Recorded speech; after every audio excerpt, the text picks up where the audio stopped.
Hey there, night wanderer. Before we begin tonight's story, take a moment to get comfortable. Maybe you're in bed or curled up on the couch with a warm blanket. Wherever you are, let the rain outside soothe your thoughts and slow your breath. If you enjoy this quiet corner of the internet, feel free to like the video, and I'd love to know. What time are you listening to this? Drop it in the comments. Are you an early dreamer or a true midnight soul? All right, close your eyes, settle in, and let the story begin.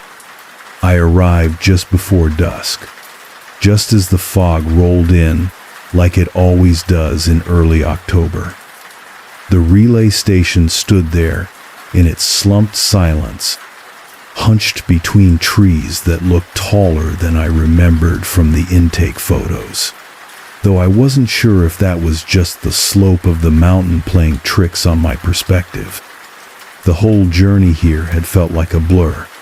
It took 2 trains, a rented Jeep that rattled like old bones, and a half-hour hike with a pack heavier than it should have been. But I didn't complain. I didn't speak at all. Actually, not to the train conductors, not to the clerk who handed me the keys to the Jeep. I had learned not to talk much in the last few months. It made people look at you too long. They call it Station C7, but the brass nameplate nailed crookedly on the door simply reads, Crow's Nest. It must have been named in a different era when small, underfunded weather stations like this still felt heroic. Now it's just a rusted prefab cabin with old satellite dishes and antennas bolted on top like crooked insect legs. I'd agreed to a 6-month contract, alone, maintaining the relay sensors, filing baseline data for atmospheric pressure, wind patterns, and if the old consoles still worked, seismic tremors from the fault line that slithered beneath the valley. 6 months of quiet. That was the point. After I lost my position at the lab, I needed somewhere no one could find me. The story's boring. A failed experiment, misfiled grants, and whispers about how I wasn't well.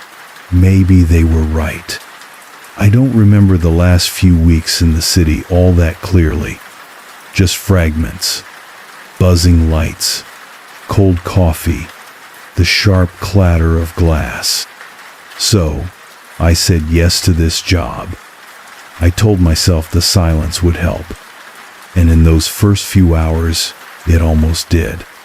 I opened the heavy door. With some effort, it had swollen from rain, and the smell hit me like a memory. Dust, old wood, and something metallic. The inside was almost as I expected. 2 narrow bunks, a kitchenette with a warped hot plate, and a wall of blinking consoles, humming with low electric rhythm. The relay equipment took up the entire west side of the cabin, lined with battered monitors and patched cables. A printed manual was pinned above the main terminal. I ran my hand across the desk and felt the grit no one had been here in at least 6 months. There was a logbook, leather-bound and yellowing, on the desk. The last entry was from someone named M. Teller, dated April 6th. The handwriting was neat, a little formal, all systems nominal. Recommend sensor realignment in Sector 3. Tower antenna still creaks in wind. Then a short note in parentheses. Woke up again to that sound like breath on the window. I laughed nervously. Probably a joke. Isolation makes people weird. I've read enough psychological papers to know that. After unpacking, I sat on the lower bunk and listened. No traffic, no planes overhead, just the wind moving through the trees in deep, cavernous breaths. The rain had started again, light at first, a curtain brushing the tin roof. It was comforting in a strange way, like the whole world was underwater, and I was dry inside this old lung of a building. For the first time in weeks, I slept without waking up gasping. The routine started simple. Wake up, check the instruments, calibrate the wind sensors, upload data packets to the main office once a week, though I doubted anyone was actively reviewing them. Still, I followed procedure. There's something grounding in ritual. The days bled together. The fog never really lifted. Even when the sun rose, it only glowed dimly behind thick vapor like a bulb behind wax paper. The forest surrounded me with its wet silence, and the trees never stopped creaking. Some sounded almost like they were whispering to each other. I tried not to romanticize it. Sometimes, I'd sit at the console and just listen to the low static hum of the instruments. Not much data came through the antenna, just wind readings and barometric pressure. But every now and then, I'd get a faint blip on the seismic array, like something deep underground had stirred. Nothing alarming, just motion. I wrote it down anyway. One morning, I think it was morning, though the light was the same bruised gray as always, I woke up to find the front door slightly ajar, just a few inches. I stood there, still wrapped in the thin wool blanket, heart tapping uncomfortably in my ribs. Had I left it open? No. I remembered closing it, locking it, even it had become a nightly ritual. I always turned the key twice. I stepped to the door, feeling the chill seep in from the gap, and pushed it shut. The latch clicked. The trees outside stood still, waiting, watching. I told myself it was the wind. A week later, I found the footprints. Not mine, not boots, just one a bare foot, human-shaped, but stretched unnaturally long. It was printed in the thin layer of dust near the maintenance hatch behind the generator. I froze when I saw it, crouched down, and touched it. The edges were smudged, faint, but it was there. One print, leading nowhere. No matching pair, no trail. I didn't record it in the logbook. That night, I sat up for hours with the lights on. The next day, the footprint was gone. I started reading the old logbooks more often. There were 3 volumes. Most of it was mundane weather readings, calibration notes, warnings about flickering terminals. But scattered through them were odd lines that felt more like personal journal entries. There was a tapping last night, but from inside the wall, not the outside. Heard whispering again. Thought it was the radio, but nothing was on. Couldn't catch the words. Saw someone in the tree line. Looked like me. Vanished when I blinked. I didn't know whether to believe it. Maybe everyone assigned to C7 went a little off.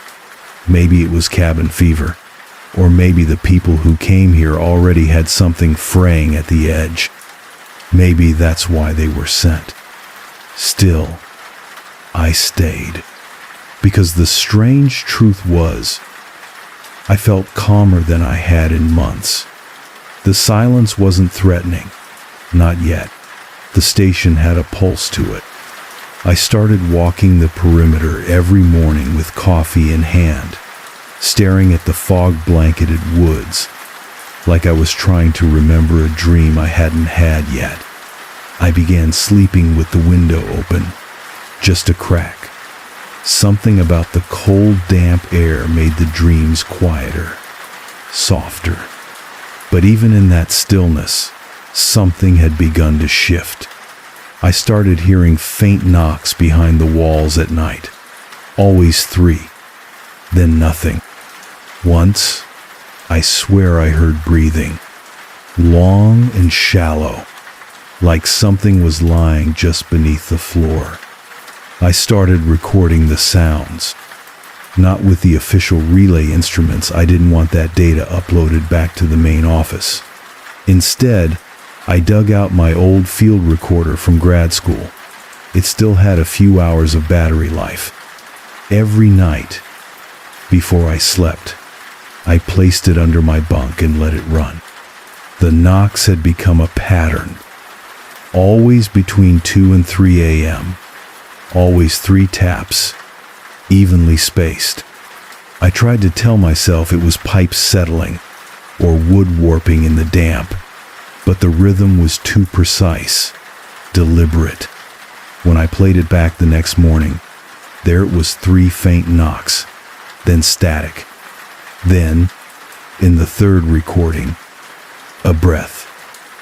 Shallow, wet, followed by the faintest whisper. So soft I thought it was wind until I slowed the playback. It said, "Close the window." I hadn't mentioned the open window to anyone. I hadn't even written it in the logbook. The recorder had no wireless connection, no auto transcription, but the voice low and slow had known. I closed the window that night, not because I was scared, but because something inside me had started listening. Around mid-November, the fog thickened. It no longer lifted during the day. The trees faded into shapes with no edges, like wet charcoal sketches.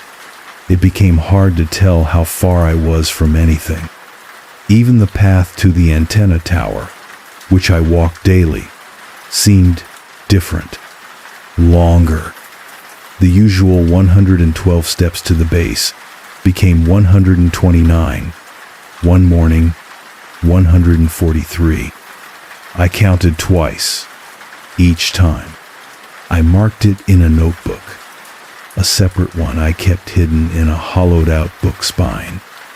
I didn't want this kind of data cross-referenced, because it wasn't just the path lengthening. The tower itself seemed to shift. One day, it leaned slightly to the left. Another day, it was perfectly upright again. The base screws had rust marks that moved sometimes high, sometimes lower, like the whole structure was reassembled each night in a slightly different version of itself. I stopped touching it. It was around this time that I started seeing the mirror shift. The bathroom had an old, spotted medicine cabinet mirror. I rarely used it, but one morning, brushing my teeth, I noticed that my reflection didn't blink when I did. It was only a half-second delay, but unmistakable. I leaned closer, breathing fog onto the glass, and it smiled. Not wide, not wicked, just a soft, tired smile. I backed away and didn't go near the mirror for 2 days. The next time I looked, it was just me again. Tired, hollow-eyed, normal. I told myself I'd imagined it. Sleep deprivation, isolation, the ingredients of classic hallucination. Still, I moved the shaving mirror from my kit out to the kitchen table and used that instead. The bathroom mirror stayed covered with a towel. There's a room beneath the station. I hadn't noticed it before, not until I dropped a screwdriver behind the shelf and saw the outline of a trap door under the old rug. No one had mentioned it in the documents. It wasn't listed on the structural diagrams. I pried it open one afternoon and found a steep metal ladder descending into a narrow crawl space. The air down there was colder, wetter, the kind of air that sticks to your skin. I descended with a flashlight and found a storage chamber, perhaps 10 by 10 feet. The walls were lined with old weatherproof crates and canisters, labeled with years. 1980 to 1979, 1968. The floor was cement, but something about it felt wrong. It echoed in a strange way, not solid, not hollow, like it was remembering sound and replaying it. I opened one of the crates. Inside were reels of magnetic tape, labeled in tight, military handwriting. Audio study, C7 relay, anomalous channel returns. The labels had dates. Most were from the winter months, and all of them had a small symbol scrawled in red marker. A circle with a vertical slit, like an eye, closed. I didn't sleep well that night. I kept hearing the sounds again, not from under the floor, but from the ceiling. Something crawling gently along the beams. Fingertips, maybe. Soft taps, like the beginning of rain. In the middle of the night, I turned on the recorder again and whispered, "What are you?" Just once. Then silence. In the morning, I played it back. There was nothing, just faint static. Then, I'm the echo of what you left behind. That week, I found the tower light blinking. There's a red light at the top of the antenna tower, not for any aircraft, just an old indicator. It's been dead for years, according to the manual, disconnected. But one fog-choked night, as I stepped out to do a systems check, I saw it blinking softly through the mist, faint but rhythmic, like Morse code. I didn't know Morse, not well, but I recorded the pattern with my phone stopwatch and transcribed it later. It spelled out one word: stay. That was the same night I found footprints again, this time inside the cabin. They weren't human, narrower, longer, and they didn't track mud, they tracked soot. I tried to follow them, but they ended at the wall behind the relay console, not at the door, just stopped. I stood there, fingers hovering over the cold metal panel, feeling the gentle hum of the transmission feed. I whispered, "Who's here?" No reply, but the console lights flickered once, as if nodding. I started dreaming of the station, but in the dream, it was different, bigger.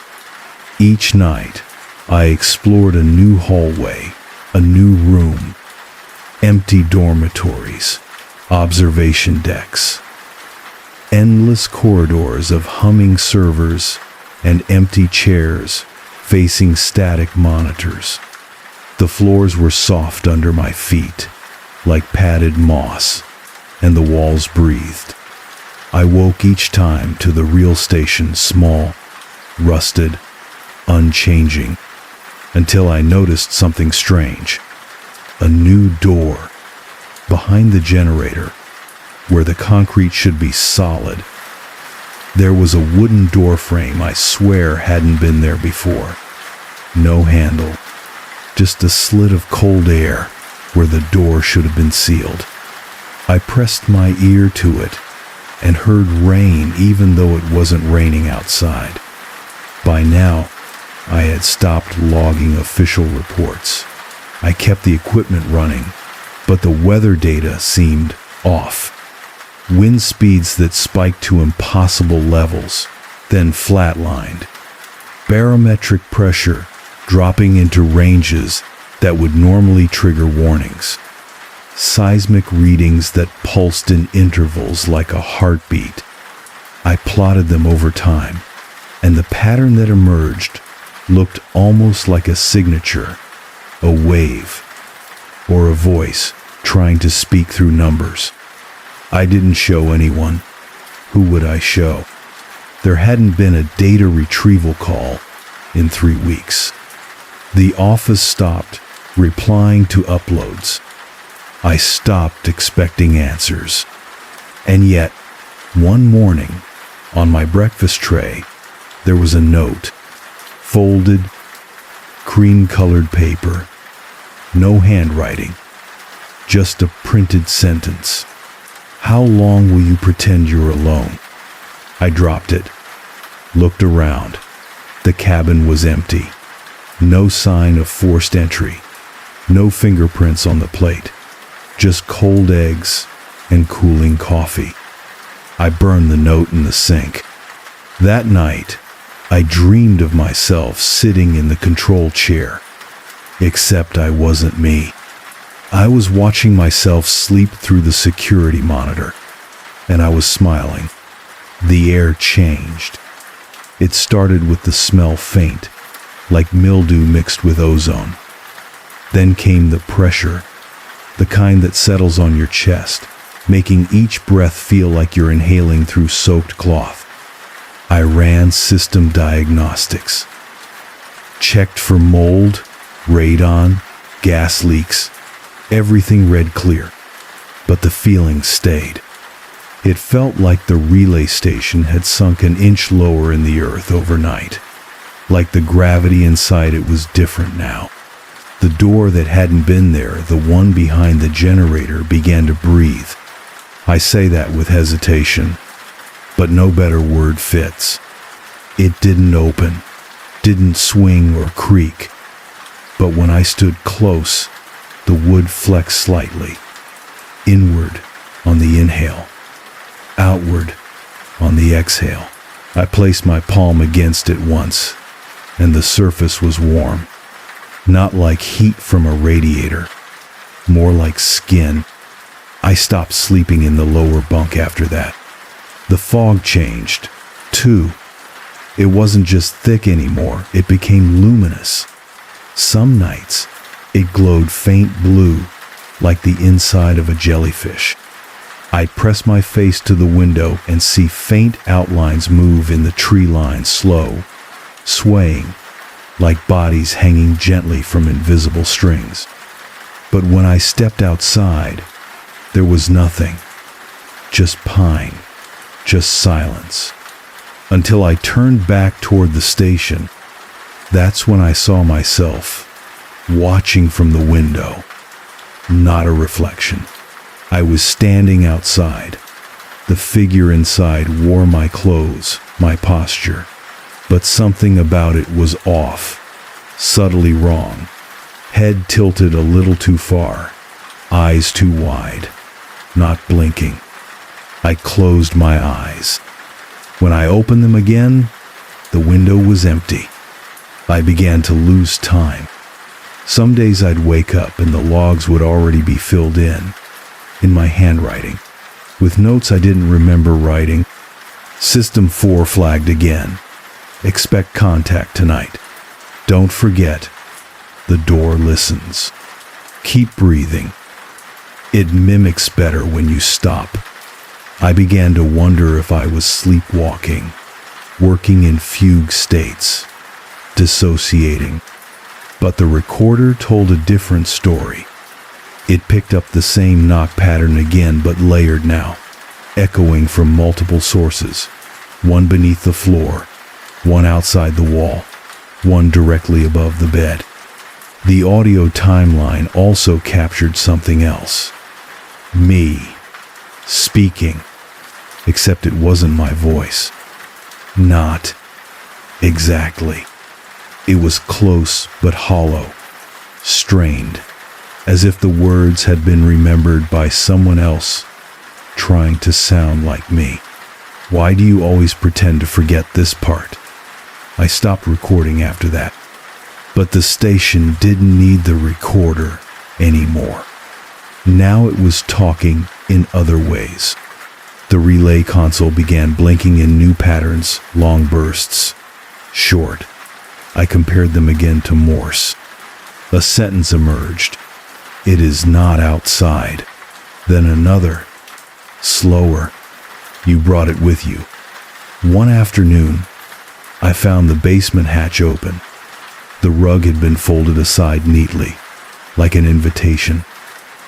I descended, flashlight gripped tight, expecting the storage crates. But the space had changed.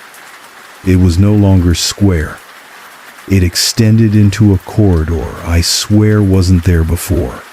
The walls were lined with rusted panels and glass tubes filled with a faintly glowing substance like amber backlit by candlelight.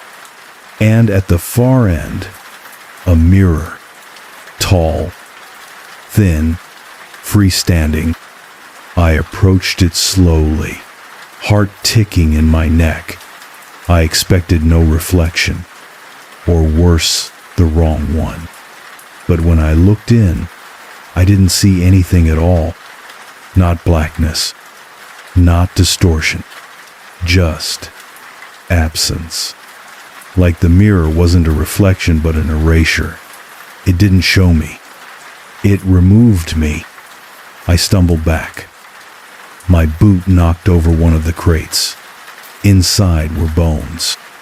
Small. Human. A child's femur sat atop a folded parka with an old patch. C7. I ran back up the ladder and closed the hatch. I did not open it again. At some point, the sky stopped changing. Day and night blended into the same bruised gray. My watch said noon, but the light stayed dim. I checked the solar readings. The sensors showed abnormal levels, light with no clear source. And still, the fog thickened. I tried stepping into the woods to recalibrate the satellite dish. But the path didn't end. I walked for what felt like hours. No GPS signal, no familiar markers, just the looping creak of branches and the soft hiss of moisture on leaves. Then I saw the station again, but it wasn't the one I'd left. The relay cabin stood in a small clearing, but its proportions were wrong. Taller, narrower. The antenna tower coiled upward like a spine. The light at its peak blinked slowly. WAKEUP. I didn't approach. I turned and walked until my legs screamed, until the fog cleared, and I saw the real station again. Or what I hoped was real. I didn't go outside after that. I began hearing whispers in the static feed. They weren't in English, not exactly. But something inside me understood them, like a memory I never made. They said things like, the first one welcomed it, the second one fed it, you will name it. I didn't want to know what it was, but I started dreaming about it anyway. A shape, tall, narrow, limbed like a praying mantis, but no eyes. Just a slit where the face should be, a soft crackling noise where the mouth might have been. And always, it stood in the hallway, never moving, just watching. One night, I felt it. Not a presence, not something behind me, inside me. A pressure behind my eyes, like a thought that wasn't mine had slipped in sideways. I sat at the console and typed without thinking, fingers moving on their own, words I didn't recognize. When I finished, the screen read, "We are almost the same." Then it erased itself. I looked in the bathroom mirror again, just once, and I saw her. Not me. Her. A woman I had never seen but knew instinctively.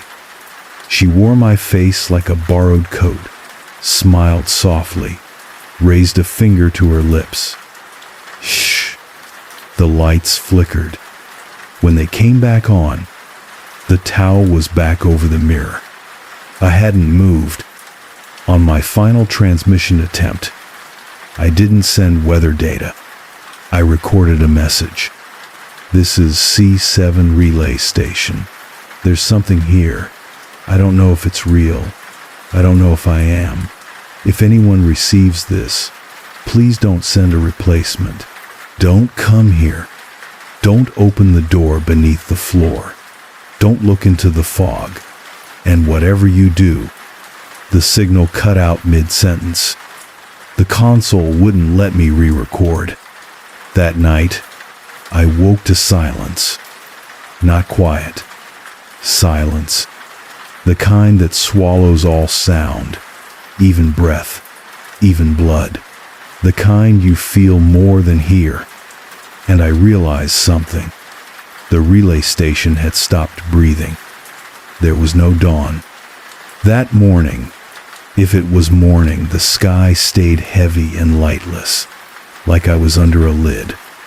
The fog pressed against the windows like breath held too long, and the trees outside had changed. They were closer.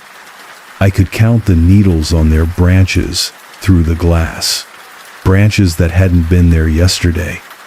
They crowded the cabin, blocking out the little light that used to filter through. I tried to check the path to the tower. It was gone, just brush and roots. The forest had moved in, or the station had moved out.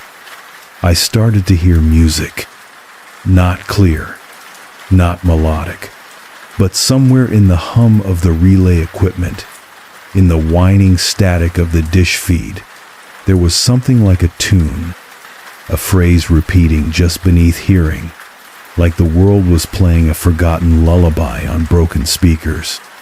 I turned off the equipment. The song continued. I don't remember sleeping, but I woke up, lying on the cold floor, the cabin lights buzzing like insects. The hatch to the basement was open again. This time, there was no rug, no ladder, just the door behind the generator, now wide open. It led to a hallway, longer than any geometry of the building could allow. The walls pulsed slightly, like veins under skin. And far at the end, just like in my dreams, stood a figure. Tall, thin, still. I walked forward, though I didn't feel my legs moving. The air grew colder with each step, until my breath became visible, and then disappeared entirely, not fading. Just gone, like the hallway took it in. The figure didn't move, but as I drew closer, I saw its face, or rather, my own. Except it wasn't mine. It was the version of me I kept seeing in the mirror, the not quite reflection. Same eyes, same scar, same tilt of the head just slightly too far, like someone trying to approximate humanity. It opened its mouth. A slit formed, just enough to let sound out, but no breath came. You're ready to remember. Suddenly, I was sitting in the relay chair again. No memory of getting there. The console screen flickered on. It displayed a file I didn't open. Playback 4.13. Archive. M-Teller. I froze. That was the name from the last logbook entry, the one who noted the breath on the window, the one before me. I pressed play. The screen flickered, then showed video. The camera was fixed in the far corner of the cabin, and sitting in the chair, unmistakably, was me, except the timestamp read 4.13. 6 months before I arrived. In the video, I was logging something, calm, focused, occasionally checking the seismic console. Then, Something flickered in the corner of the screen. A second version of me stepped in from the hallway, and the first version didn't notice. I fast-forwarded. Over the course of 3 days, both figures moved around the cabin, never acknowledging each other. One always just out of sync, drinking from a cup the other had just placed down, picking up a tool the other had dropped. They overlapped, merged, and then only one remained. I shut off the feed. My hands were shaking. I ran to the logbook, tore back through the pages. The last 3 weeks were filled with entries. I hadn't written them, but they were in my handwriting. Some of the entries addressed me by name. You're still pretending this is the first time. You know what the relay is. You built it. You brought it here. This is not a station. This is an echo. I collapsed onto the floor and cried. Not from fear, from memory, because something inside me began unfolding, a thought long buried. I remembered applying for this assignment, but not for the first time. I remembered arriving here before, not once, but again and again, wearing different clothes, carrying different gear. I remembered watching myself leave, or thinking I had. Each time, I told myself it would be the last. Each time, I forgot. The relay didn't just transmit data. It transmitted me, or versions of me, or something that thought it was me. And whatever the station broadcasted, the forest kept. The fog consumed. I stood, walked to the mirror, uncovered it. The figure inside didn't move, not right away. Then she blinked, once, slowly. I asked, "What are you?" She tilted her head.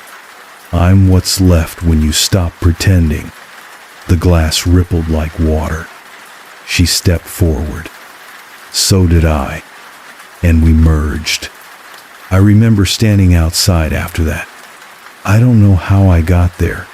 The sky was darker now, no light from above or below, just the soft crimson pulse of the tower's beacon, blinking steadily. It flashed in rhythm. I am the message. You are the echo. Stay. I understood then. The relay didn't send weather. It sent memories, personalities, versions. The station collected those who had lost themselves, who were already fractured, the grief-stricken, the burned out, the ones who wanted to vanish. It didn't trap them. It made them forget, and then it played them back, over and over. Like an old tape, degraded each time it copied. I was never the first to come here, and I would not be the last. That night, I sat at the console. I entered one final log entry. Not in the system. In the book, if you're reading this, and you hear the breath behind the window, don't run. Don't scream. Don't fight it. It's just your turn. You are always going to return. We all do. We just forget. I haven't left the relay station. Not in the way most people think of leaving. Not physically. But something in me shifted after that night. After the merging. After I understood. The cabin is quieter now. Not silent. It still breathes. Still pulses. Still hums faintly with static. But the tension is gone. The resistance. The constant ache of forgetting. It's comfortable in the way drowning must feel after you stop struggling. I've begun calling it the loop because that's what it is. A cycle, a relay of the self. The station doesn't want to hurt us. It wants to remember us. It wants us to remember ourselves. Each morning, I rise before the console flickers to life. I no longer try to send reports. There's no one left to receive them. Instead, I listen. The relay feed is no longer pure static. It plays something beneath the surface now.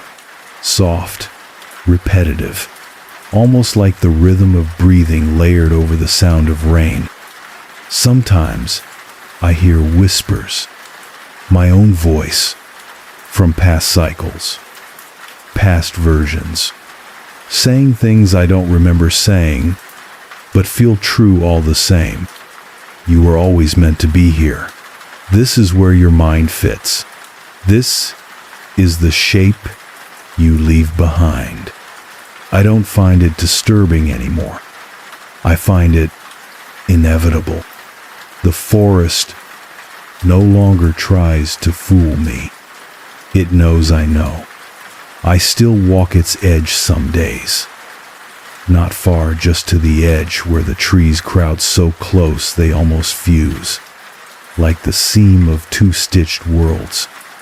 I see shadows beyond that tree line now, shapes like mine, but not. Some walk, some crawl, some simply stand and stare back. I nod to them. Sometimes they nod back. The tower light still blinks. It's slower now, softer. It no longer spells words. Now it pulses like a heartbeat, the same tempo as my own. At night, I sit beneath it and look up through the fog and think I can see stars. But they flicker too perfectly, too rhythmically, like reflections of things that were once people. I have come to understand that I am not the original, not the first version of myself to enter this place, and maybe not even a close copy. I think the original me, the one who signed the forms, packed the bags, climbed the hill. She left something behind when she stepped through the door. Not her body. Something deeper. And the station kept it. Played it. Over and over. Until it started to break apart and rebuild itself.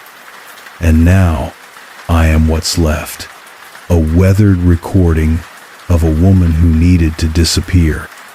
A ghost made of memory.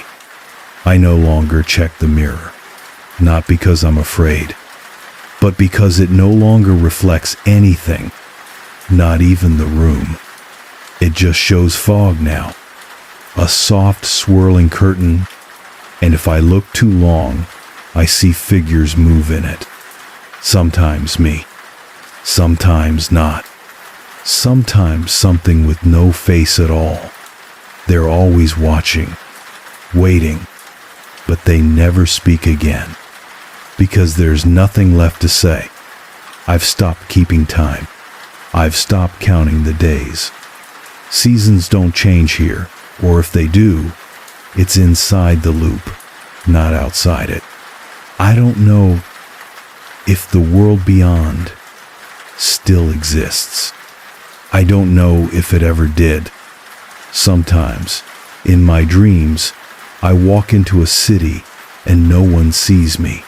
I tap on glass and no one turns. I scream, but it echoes like I'm back in the corridor, beneath the relay walls made of memory. Sound swallowed before it reaches ears. Those aren't nightmares. Those are memories of being forgotten. I found a final note today. Not in the logbook. On the back of the bathroom door, scratched faintly into the metal with what looked like fingernails. If you can read this, you're already part of it. Don't look for an exit. There never was one. I traced the letters with my fingertips. They felt familiar, like I had written them once, in a different loop, in a different self. Sometimes, when I sit in the chair by the relay console, I feel her, the original, the first, watching me, not with judgment, with relief. She built this place to forget, but memory always finds its way back. She just needed someone to carry it for a while. Now it's me. Soon, it may be someone else. If anyone ever receives this message, not the kind I typed, but the echo embedded in the static, the ghost in the relay feed, I leave you this. You don't need to be afraid. The station won't hurt you. It's just trying to hold on to what you lose. And when you finally stop fighting, when you sit still long enough, you'll feel it.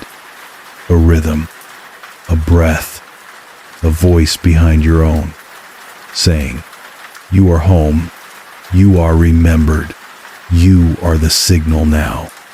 The train didn't go that far anymore. At least, not with passengers. The last stop was a hollow terminal on the outskirts of the city, a place people only remembered during heat waves, when the rails warped and transit officials dug out ancient maps looking for alternatives. That's where I got off. No one else disembarked. No one even looked up. It was the kind of station where light didn't really reach the floor. Just long, flickering overhead strips that buzzed with low voltage and history. Everything smelled faintly of iron and mildew.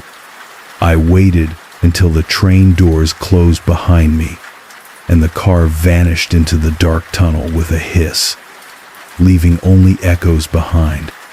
Then I walked down the service stairwell marked Authorized Maintenance Only. They called it Line 6 Blue, but the employees had another name for it, the Bone Tunnel. It used to run below the city's oldest neighborhood, a failed experiment in subterranean design from the 40s. The line had been shut down for over 2 decades. Officially, they blamed structural instability, funding issues, vibration faults. Unofficially, no one wanted to work down there anymore. The rumors started back when I was in school, that conductors got lost between stations, that platforms moved, that some shifts came back with time-stamped footage missing whole hours. So naturally, the company kept the entire section buried, not decommissioned, just sealed. But lately, something had changed. Sensors buried along the abandoned rail bed started pinging. Low-frequency tremors, unexplained temperature drops, sudden static bursts in the underground comms. Nothing that would alarm a city, but enough to warrant a technician, someone like me. They gave me a 1-month assignment. Solo. Hazard pay. No need to file daily reports, just document equipment function, flag any faults, and keep an eye on the relay feeds from the tunnels. A temp bunk had been set up inside a utility chamber just beneath Hollow Street Station, a repurposed signal room, outfitted with a cot, supplies, and a sealed keypad door. No one above would be checking in. No one else was assigned. They told me it would be peaceful. That's why I said yes. Not for the money, not for the work, but for the quiet. It had been 8 months since my sister died. 8 months of staring through people, avoiding rooms with sunlight, and pretending I still remembered how to eat at regular intervals. Everyone offered different advice. Go hiking, get therapy, go back to work. But I didn't want to talk to anyone. I didn't want light. I wanted the dark. The kind of dark that pressed down on your shoulders like a coat. The kind you could hide in. So when the notice came through, I didn't hesitate. I signed the waiver. I packed my bag, and I descended. The tunnel was deeper than I expected. 4 stories underground. Concrete walls painted with mold and old warnings. Pipes wept brown water. Rats scattered like thoughts when I clicked on my work light. The silence wasn't pure. It vibrated. Like something massive and old had fallen asleep down there, snoring in slow vibrations you couldn't hear, only feel. The utility room was just past the old security booth. The keypad still worked. Inside, it was clean enough.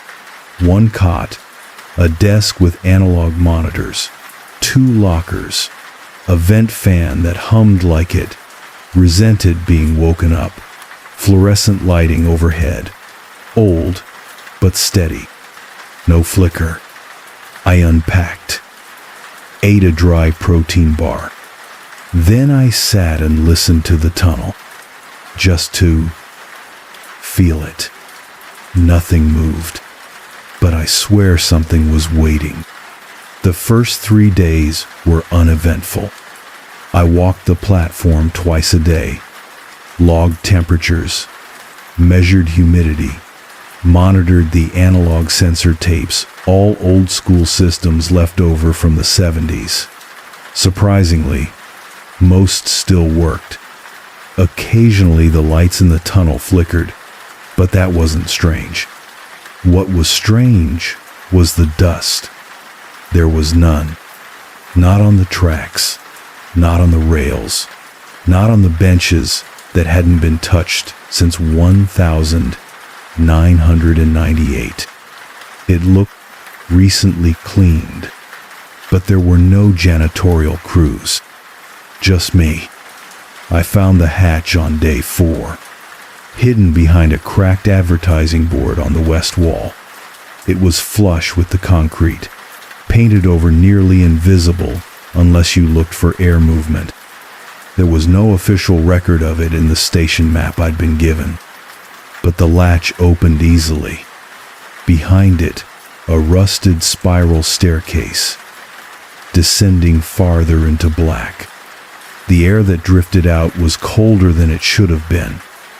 Stale, like the inside of a forgotten thermos. I didn't go down that day, but I didn't seal it either. That night, I dreamed of my sister, not as she was, as she had been when I was young, 9 years old. Freckles, always barefoot. She stood on the opposite platform of the tunnel, lit by a single malfunctioning overhead light, smiling. She didn't wave, didn't speak, just stood, waiting, and behind her, in the dark, something moved. I woke up with my hand on the doorknob to the platform. I hadn't realized I'd gotten out of bed. I didn't open the door. Later that morning, I checked the station logs again, the digital access record from the nearby motion sensors. There were entries I didn't recognize. 3 times during the night, motion had been detected on the west platform, but I hadn't heard anything. No alarms, no footsteps, only the sound of water dripping behind the walls. I decided to seal the hatch that evening, but when I returned to the advertising board, it was gone. The wall was seamless, like it had never been there at all, but I remembered the cold air, the rusted steps, the feeling that something below had opened its eye and seen me, and wasn't ready to close it again. I started leaving the work light on at night. There was no real reason, at least. None I could explain in the maintenance logs. The bulb flickered every few hours, but something about its weak, constant hum made the room feel less hollow. It was the quiet that got to me, the kind of silence you only find underground. No birds, no wind, no human breath. Just the long, low groan of a tunnel remembering it used to be alive. I didn't go looking for the hatch again, but it didn't matter. The next night, it found me, or rather a sound found me. A distant metallic clatter, like something dropped a crowbar on concrete, deep in the tunnel. I waited, holding my breath, counting the seconds between echoes. Nothing followed it.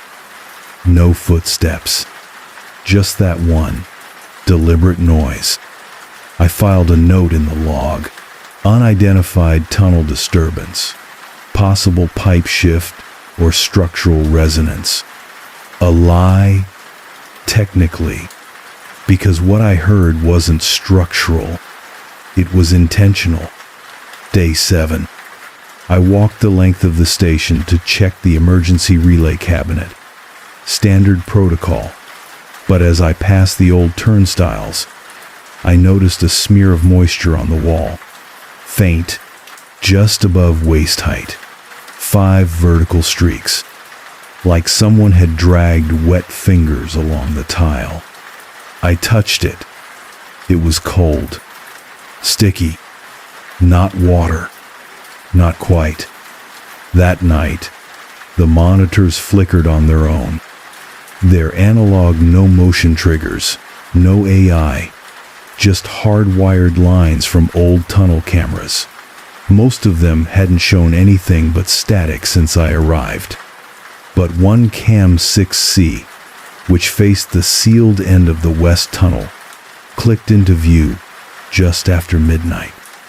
The screen showed movement, something in the distance, too far to see clearly, just a blur at the edge of frame, low to the ground, barely distinguishable from the wall shadows.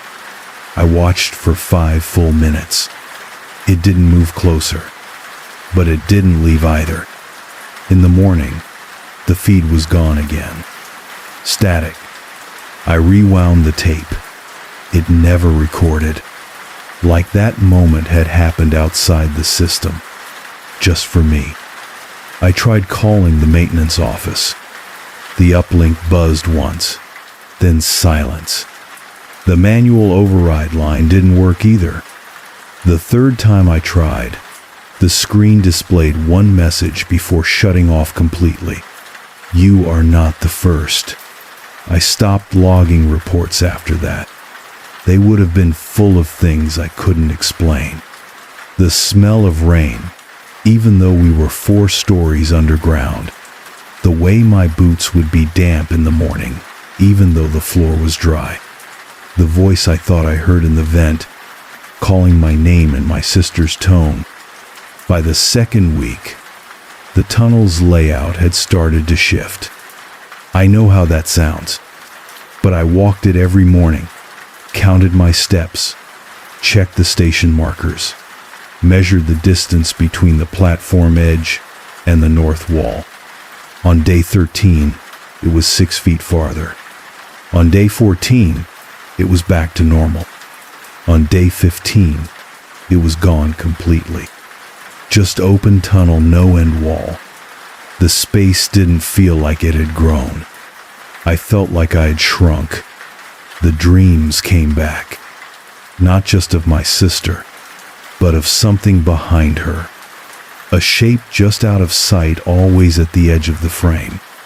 Tall, but wrong. Arms that bent too many times. A face like wet cement, smoothing over as I tried to focus. She would stand in front of it like she was protecting it, or worshiping it. She never looked afraid, only sorry. I woke up one morning to find an item sitting on my cot. A toy. Old. A tiny blue plastic elephant, its ears bent inward from age. I hadn't seen it in years. It had belonged to my sister. I remembered it from when we were kids. She used to tuck it into the pillowcase every night. I'd buried it with her. I ran. Straight up the corridor. Into the tunnel. Didn't look back. I didn't know where I was going. I just needed to be away from the room, from the light, from the thing that left the toy. I must have walked for hours. But the tunnel never ended. Just curved slightly. Then again, until I saw something ahead. A faint light.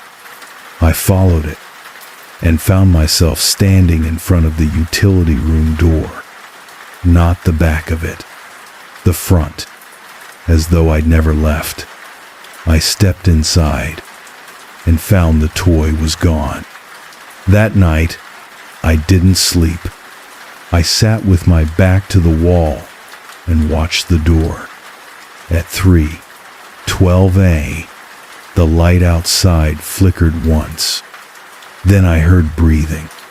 Not heavy, not human, just slow inhalation and a voice whispering, "You're almost hollow enough." The next morning, I checked the walls for cracks. I don't know why, but I found one just behind the power conduit. A hairline seam, narrow but long. I pressed my ear to it. I heard a sound. Not voices. Not breathing. Typing. Like dozens of fingers hammering out keystrokes on old mechanical keyboards. But it never formed words. Just repetition. I don't leave the cot much anymore. The hallway outside changes now. The walls sometimes feel closer. The lights go dim, then flare again like someone is adjusting them just behind the ceiling tiles. Sometimes I hear footsteps above me. There is no floor above me. The hatch hasn't reappeared, but I know it will when the station decides I'm ready. I don't fear what's beneath anymore. I fear that it's not beneath at all, that it's already here, woven into the concrete, the rust, the very signal running through the relay monitors. Something that never left, something that wants me to stay. I stopped trusting time, not suddenly, gradually. Like I was waking from a deep sleep into a room where all the clocks ran in different directions. At first it was the watch. It froze at 2:17 a.m.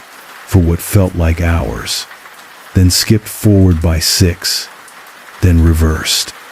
I replaced the battery. It died within the hour. Then the wall timer on the console began counting faster. Not seconds, frames, micro intervals.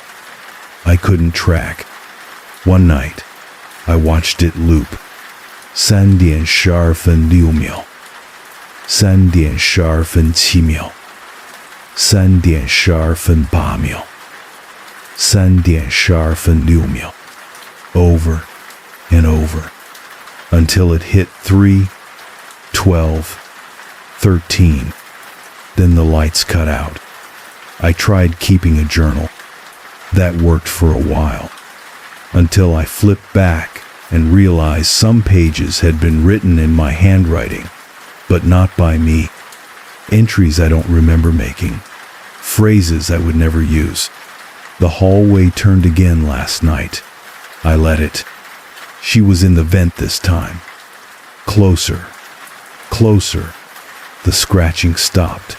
I think it's inside now. I stopped writing.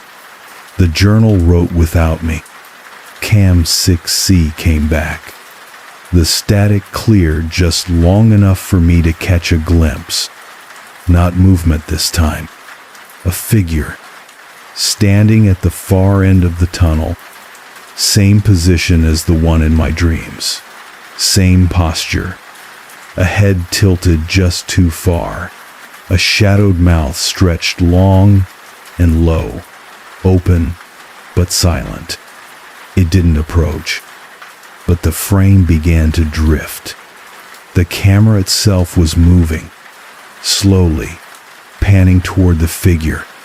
That's impossible. The camera is bolted in place. I yanked the plug.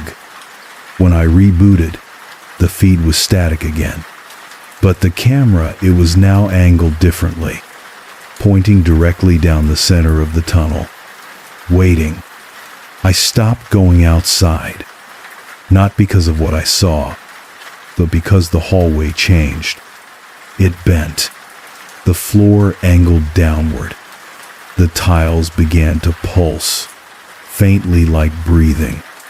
And then, on the 14th day, a second door appeared. Same as the first. Same keypad. Same blinking green light. I hadn't opened it, but it was unlocked. I stood there for an hour, my hand hovering over the latch. Then I walked away. The next day, it was gone. I started hearing the tunnel sing. That's the only word I have for it. A low hum, almost harmonic. Not like music, more like resonance. Like the walls were echoing something they'd heard a long time ago and were trying to remember. It rose from the pipes at night, filled the utility room with vibration. Not loud, just deep, like it was coming from below my lungs. I didn't tell anyone. There was no one to tell. Sometimes the lights flicker in rhythm with the hum, and when they do, the reflection in the window, the one facing the tunnel, shows three figures. Me, something behind me, and something just outside the glass. Each time I blink, they shift positions. One closer, one further, like a slow, deliberate waltz. I saw my sister again, not in a dream. She was standing on the opposite platform when the tunnel lights came on by themselves. No expression, no movement, just standing. She opened her mouth, and then her face folded in, not bloody, not violent, just reversed, like it was turning inside out. The lights went dark. When they came back, the platform was empty, but the bench now held the blue toy elephant. This time, I didn't pick it up. I tried to leave the next morning. Packed what little I had, marched down the corridor, through the hallway, toward the original stairwell. Only the stairwell wasn't there. Just a wall, solid concrete, a small plaque embedded in the middle, engraved with 5 words. You were always down here. I screamed then, louder than I've ever screamed in my life. Not because I was afraid, but because, for a brief, horrifying second, I believed it. Since then, the relay station has grown. I don't know how. There are new rooms. A second sleeping chamber with no bed. A mirrored hallway that distorts my shadow but not my reflection. A stairwell that descends without steps, just a slope and the sound of rushing water. I don't remember them being constructed. They simply are. Each morning, something new is there, as though the station is learning me, one layer at a time, building itself around my shape, around my grief. I've begun dreaming of the tunnel from above, like I'm looking down through transparent soil. The station glows a faint blue pulse, and beneath it, far deeper than any foundation should reach, there's a chamber, circular, organic, And inside, them coiled around each other like roots, long limbs, blank faces, breathing in slow harmony. And in the center, a chair, empty, waiting. The cameras all show static now, except one. The feed from Cam 6C sometimes flickers at 3:12 a.m., only for a second. But every time it does, I see myself in the frame, not standing, not walking, but seated, staring back, smiling. I woke up to the smell of earth, not the dry dust of subway stone, but rich soil, loamy, alive. The kind of scent you only notice in spring right after a thaw. That impossible moment when the ground exhales. Except I was underground. Except there had been no thaw. Only the same static air I'd been breathing for weeks. The utility room had changed again. The ceiling was higher. The cot had vanished. And the door was gone. In its place, a tunnel of wet roots, grown through cracked tile and concrete. The walls pulsed faintly, like lungs inhaling the silence. I didn't panic. I think I was past that. I picked up my flashlight and stepped forward. The passage curved sharply, narrowing as it turned. It smelled stronger down there, like rot beneath something sweet. My boots stuck slightly as I moved. After 20 or 30 steps, I found the first mirror, set into the wall. Not glass, water, a flat surface, still as bone, smooth as black ice. When I leaned in, it showed a reflection that wasn't mine. Not quite. My face, my features, but no eyes, just two wide voids. And when it opened its mouth, it whispered, "We're almost aligned." I didn't respond. I moved on. More tunnels, more mirrors. Each one showed a different version of me. One with a missing jaw, one smiling too wide, eyes rotating in slow, wet circles. One curled into a fetal position, rocking against glass. I kept walking, and eventually, I reached the chamber. It wasn't built. It was grown. A sphere of exposed root and wire. Moist walls breathing in time with my pulse. In the center, a pit of glowing light. Above it, the chair. Old, rusted. It looked like a cross between a subway seat and an operating table. Behind it, the figure. The same one I'd seen in dreams. In Cam 6C, in the corner of my peripheral vision. It stood at least 8 feet tall. Its limbs were thin and long, too long. Its face had no features, just the imprint of suggestion, a hint of eye sockets, a memory of a mouth. It didn't speak. It transmitted, not with words, with feeling, all at once.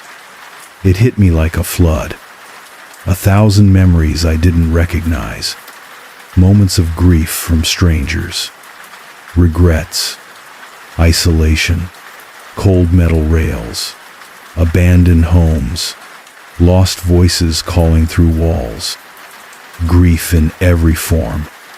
It filled the room like mist, and beneath it all, a single truth. This is where all the forgotten come. The relay wasn't a station. It was a filter, a collection point, a mouth in the soil of the city, open for decades, feeding on those who slipped through the cracks, not in violence, not in cruelty, just absorption. It didn't want to consume me. It wanted to echo me, to preserve something real, to file away my loneliness alongside all the others, storing it in its living memory like a stone dropped in still water. The chair pulsed once, and I knew I had sat in it before. Not once, many times. I had walked this tunnel, through these roots, reached this room, and chosen. Each time, I forgot. Each time, I began again. The figure stepped aside, inviting, and I stepped forward, because I remembered then, not just my sister, but what I had come here to do. When she died, I stopped being a person. I became a shadow. I'd felt it walking through the world like a passenger in my own body, pretending to care, nodding when spoken to, smiling in photos I didn't remember taking. The world above didn't know what to do with grief like mine, but this place did. It listened. It remembered, and it offered a home. I sat in the chair. The light beneath pulsed brighter. The walls began to tremble. The figure behind me placed one long hand on my shoulder. I closed my eyes, and I saw everything. All the others who had sat here, all the fragments of sorrow that had been filed into the earth. Not lost, just looped, whispering forever in the wires, in the roots, in the pulse of the relay. And then I heard her voice, clear, close. You don't have to carry it anymore. When I opened my eyes, I was standing on the platform, alone. The station was silent, still. The camera in the corner blinked red. Watching, recording, waiting. The light never came back. Not fully. Just a faint blue haze that seeped from cracks in the tunnel walls, like bioluminescence deep underwater. The fluorescent bulbs no longer buzzed. The relay console blinked slowly, as if breathing. And I was still here. But different. I walked the platform now, barefoot. I don't remember when I stopped needing my boots. The ground is warm.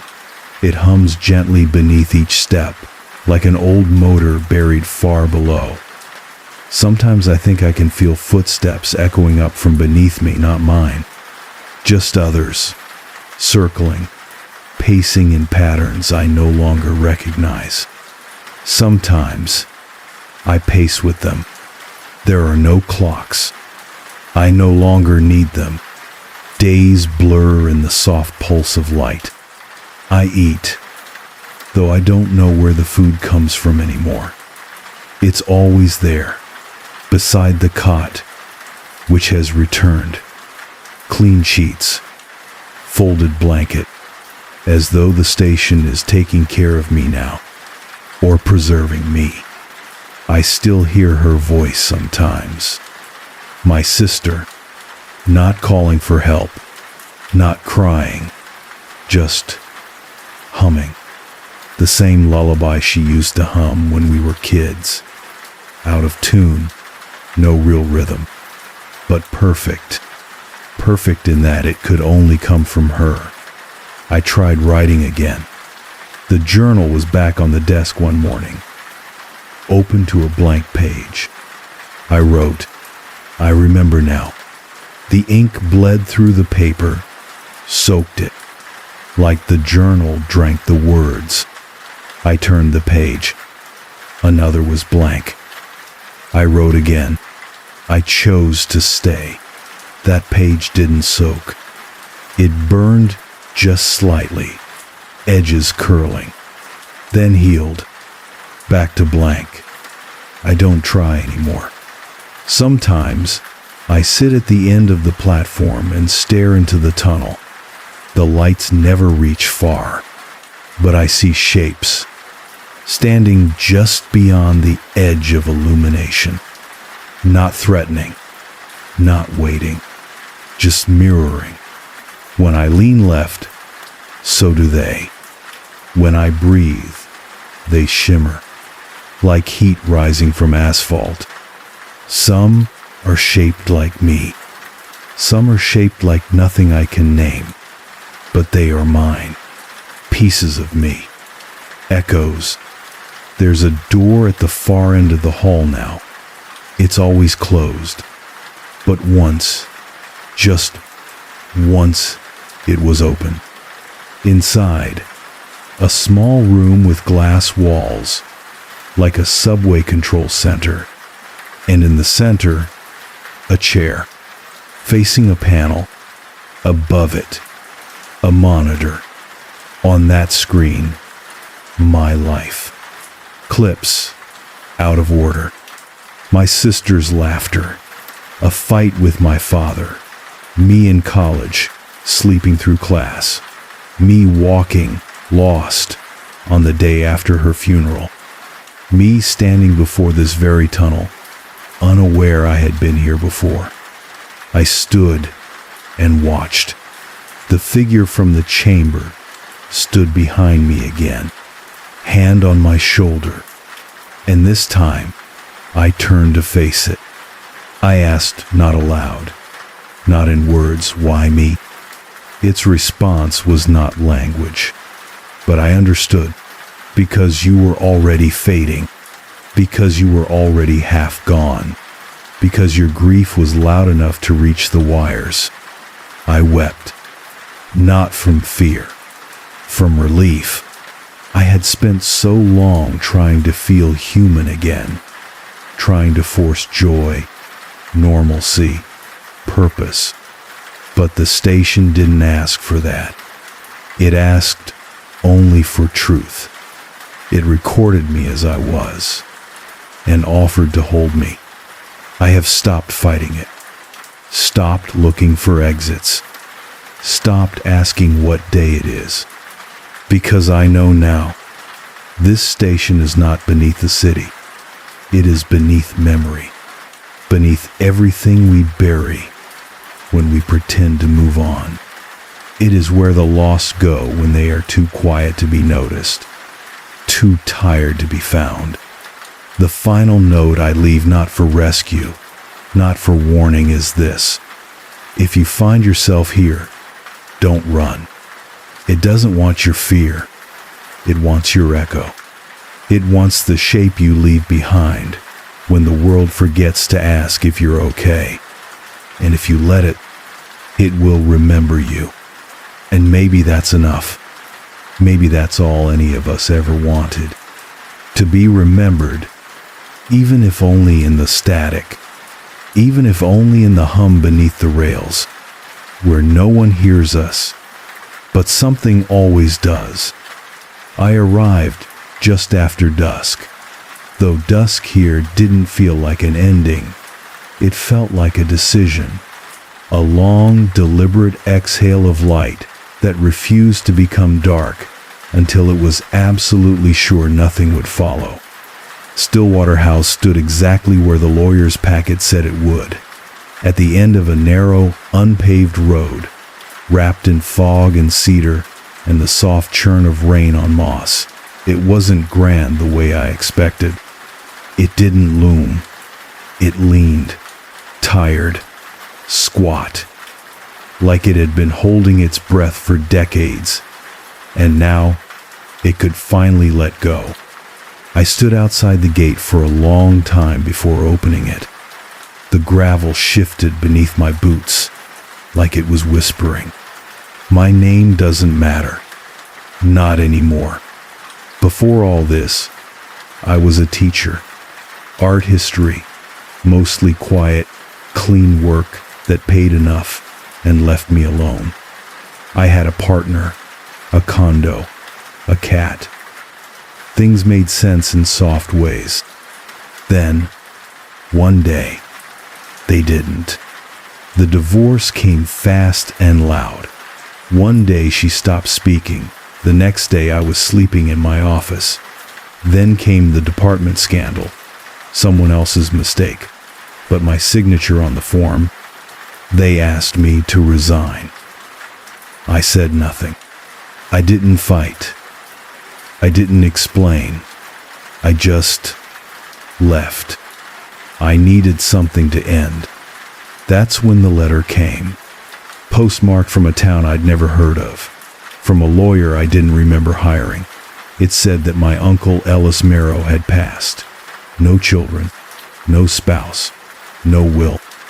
I was the only living relative with a claim.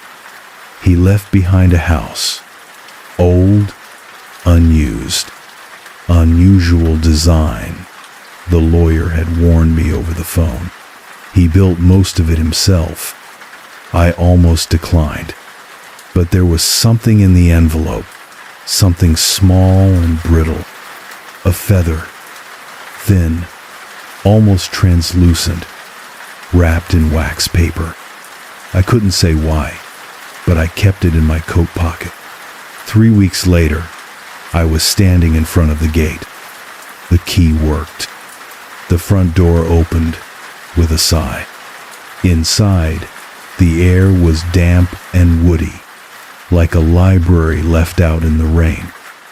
The floor was uneven, creaking not in protest, but in recognition, like it was waking up to greet me. There were no lights, just windows, tall and narrow, letting in strips of ash-gray twilight that cut across the floor in perfect angles. The house was full of corners, too many. Even in the entryway, I counted 5 more than seemed geometrically possible. But I told myself it was just the design. Unusual. That's what the lawyer had said. I unpacked slowly. I didn't bring much. Just a duffel bag, some paper, a camera, a portable radio, a few books I hadn't been able to finish since the year started turning to ash. I chose a small bedroom on the second floor. It faced the lake, or would have, if the fog ever lifted. There were no mirrors in the house. None. Every single one had been removed or covered. Even the medicine cabinet was missing its glass. The windows didn't reflect well either. The glass was old, wavy. When I looked into it, I saw too many versions of myself, none quite aligned. But I didn't need mirrors. I wasn't looking at myself anymore. The rain never really stopped. It eased, then returned. A low, soft percussion on the roof that made sleep too easy. The kind of sleep that feels like sinking. I started sleeping more than I was awake. Long stretches where I didn't dream. Or maybe I just didn't remember. In the mornings, I'd wake to faint drips in the hallway, not leaks. Exactly, just moisture. Always in the same place. I never found the source. I started calling it the house's breath. I found Uncle Ellis's journals on the 4th day, stacked in a hidden cabinet in the study. Dozens of them, leather-bound, numbered in ink along the spine. Most were filled with diagrams. Not drawings, diagrams. Precise, geometrical. Like someone had designed a new language made entirely of floor plans. None of them matched the current layout of the house, but a few were entries. Fragments. Room B. 13. Feels louder today. The reflection in the second hall does not match time of day. I saw the bird again. Still watching. Still waiting. The bird. That was the first time I noticed the birds. There were no animals here. No squirrels. No raccoons. No deer in the forest around the lake. Only birds. Or not exactly birds. shapes in the trees, perched perfectly still, too still, and always facing the house. One morning, I found feathers outside the door, not scattered, laid in a perfect arc, a semicircle of bone-white quills leading to the threshold. They blew away the moment I opened the door. I started hearing things at night, not voices, not even whispers, just movement from inside the walls, creaks that didn't match the rain. One night, I got up and placed my palm against the hallway paneling. It was warm, like something had just passed through it, like the wall had a pulse. There was a door beneath the stairs I hadn't noticed before. Narrow, curved at the top, unpainted. It didn't lead to a basement, just a short, windowless corridor with a mirror at the end. The only mirror in the house. I stood in front of it. I looked fine, mostly, but when I turned to leave, my reflection didn't. It waited 1 second longer, then smiled. I locked that door, but the next day, it was open again. It started with a sound of dripping. At first, it was just in the hallway, rhythmic, like something wet was being wrung out in another room. But then it moved. I'd hear it in the kitchen. Then, hours later, by the bedroom door, it wasn't water. I checked the ceilings, the pipes, the roof. Dry, perfectly dry. Yet the sound remained always one room behind me. The fog never lifted. Not once. Day or night, the windows were wrapped in that soft, endless gray. I stopped trying to guess the time by light. The house didn't seem to mind. The air was always the same. Wet, mild, and still, like living inside an overexposed photograph. Some of the rooms had changed. I didn't notice at first.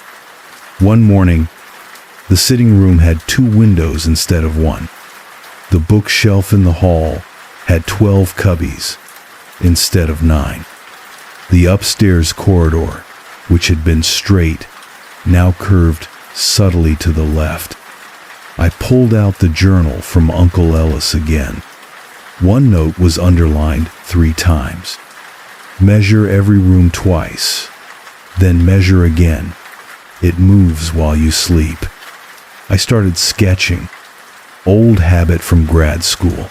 It helped me focus. I drew the floor plan as I remembered it, day by day. Each morning, I'd compare. Each morning, something small had shifted. I stopped sketching on the 7th day. The house didn't want to be mapped. The mirror room became louder, not in sound and presence. Even when I wasn't near it, I could feel it behind the walls, like static just out of reach. I avoided it at first, but I'd pass near the door and feel a temperature drop, like walking past a freezer. Once, I swear I heard breathing inside. Not heavy, not human. Something more like wind, trying to remember how lungs work. I started noticing reflections in places that shouldn't have had them. A flash in the wood grain, a shimmer in a doorknob, in the rain on the window. Each time, it would be too quick to see clearly, just a suggestion of movement. My own outline, but wrong, tilted slightly forward, hands too long, eyes where the mouth should be. The birds came closer. They never moved. They simply appeared. One day, they were perched in the treetops. Then, on the fence posts. Then, outside the window, always in the same pose, as if waiting for something, as if I was the one who owed them something. I tried sleeping in a different room, one without a mirror, one facing away from the lake. But the moment I shut the door, the rain began harder than I'd ever heard it. A sharp, endless downpour directly above me. I went outside to check the roof. It was dry. The sound stopped when I stepped outside, and when I re-entered, my reflection followed me through the doorway, just half a beat behind. I found a second mirror, behind the armoire in the upstairs study. It was shattered, but the cracks didn't reflect properly. They didn't fracture the image. They multiplied it. Each shard showed a slightly different version of me, one blinking too slowly, one smiling faintly, one standing perfectly still while I tilted my head. I tried breaking it. The glass cut easily, but the reflection didn't change. I buried the shards outside in the garden, beneath a bed of wet leaves. They were gone the next morning. The birds were in the hallway now, not perched, painted, directly on the wallpaper, hundreds of them. Faint silhouettes, as though they'd been there all along, waiting to be revealed by damp, all facing the same direction, all toward the mirror room. I decided to open the mirror room again. I waited until night. The air was thick, still, pressed in around me. I unlocked the door and stepped inside. Same narrow corridor, same tall, thin mirror at the end. Only now, there was something behind the glass. A room, another version of the hallway, but older, more decayed. Mold along the floor, water running in reverse up the walls. And standing in the middle, me, smiling. Not at me, past me, as though someone else stood behind me in the doorway. I turned. Nothing. When I looked back at the mirror, my reflection had returned. Neutral, flat, like nothing had happened at all. That night, I dreamed of the house, not as it is as it will be, expanded, breathing, filled with doors, and behind each door, a different me, some sitting in corners, some pacing, some peeling off their faces slowly, folding the pieces into paper cranes. One stood at the top of the stairs, motionless. Her mouth was stitched shut with feathers. She turned slowly, raised a single hand, and pointed directly at me. Then I woke. The birds were on the ceiling now, scratched into the plaster. I counted them. There were 66, same as the number of days since I arrived. But I hadn't been counting. The house had. I stopped using the radio. Not because it broke, because it started answering back. It was late, maybe 2 or 3 in the morning. I couldn't sleep, and the mirror room had started humming again. I turned the radio on for distraction. A soft crackle, then a weather report distant, out of region. Something about high-pressure systems moving in over the western coast. I leaned back. Then the static shifted, and a voice faint, clipped, whispered through. "You're not alone in the house." Not an ad. Not a frequency bleed. It said it twice. Then silence. I unplugged the radio, took out the batteries, smashed it on the tile floor. But that night, I heard it again. Not from the box, from the walls, repeating, "You're not alone in the house." The reflection stopped mimicking me. That was when I knew something had changed. It began slowly lagging, just a fraction behind. Then, one day, it didn't move at all. I waved. It stood still. I walked away. It stared. When I looked again, it was closer. Only half the room behind it now. Then none. Just black. A void pressing against the back of the glass. The birds on the ceiling, they moved. Not fast. Not often. Just enough to be undeniable. I'd glance up and see one turn its head. Another open its mouth. Feathers began to fall. Not literally. Not yet. Just in my dreams. Piles of white feathers. Dripping. Wet. I'd pick them up and find teeth hidden inside. The layout shifted again. Rooms that had been side by side now led into each other. Endlessly. A recursive loop of doorways. I walked through the study and found the bedroom. Stepped out of the bedroom into the kitchen. Exited the kitchen and returned to the study. I tested it 5 times. The 6th time, the hallway was gone completely, replaced with a staircase that went down. I hadn't seen a basement, not until now. I descended, 1 step at a time.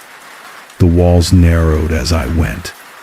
Stone gave way to wood, then to something softer, felted, organic, like skin under wallpaper. It grew colder and wetter. I found the first feather there at the bottom of the stairs, floating just above the floor, suspended in air like it had forgotten gravity. When I reached for it, it dissolved. The room below was round, walls curved inward, pulsing, and in the center, the mirror. But this one wasn't reflective. It was hollow, dark, and something was inside it. I couldn't see clearly, just shifting shapes, like smoke behind glass. But when I leaned closer, I saw them.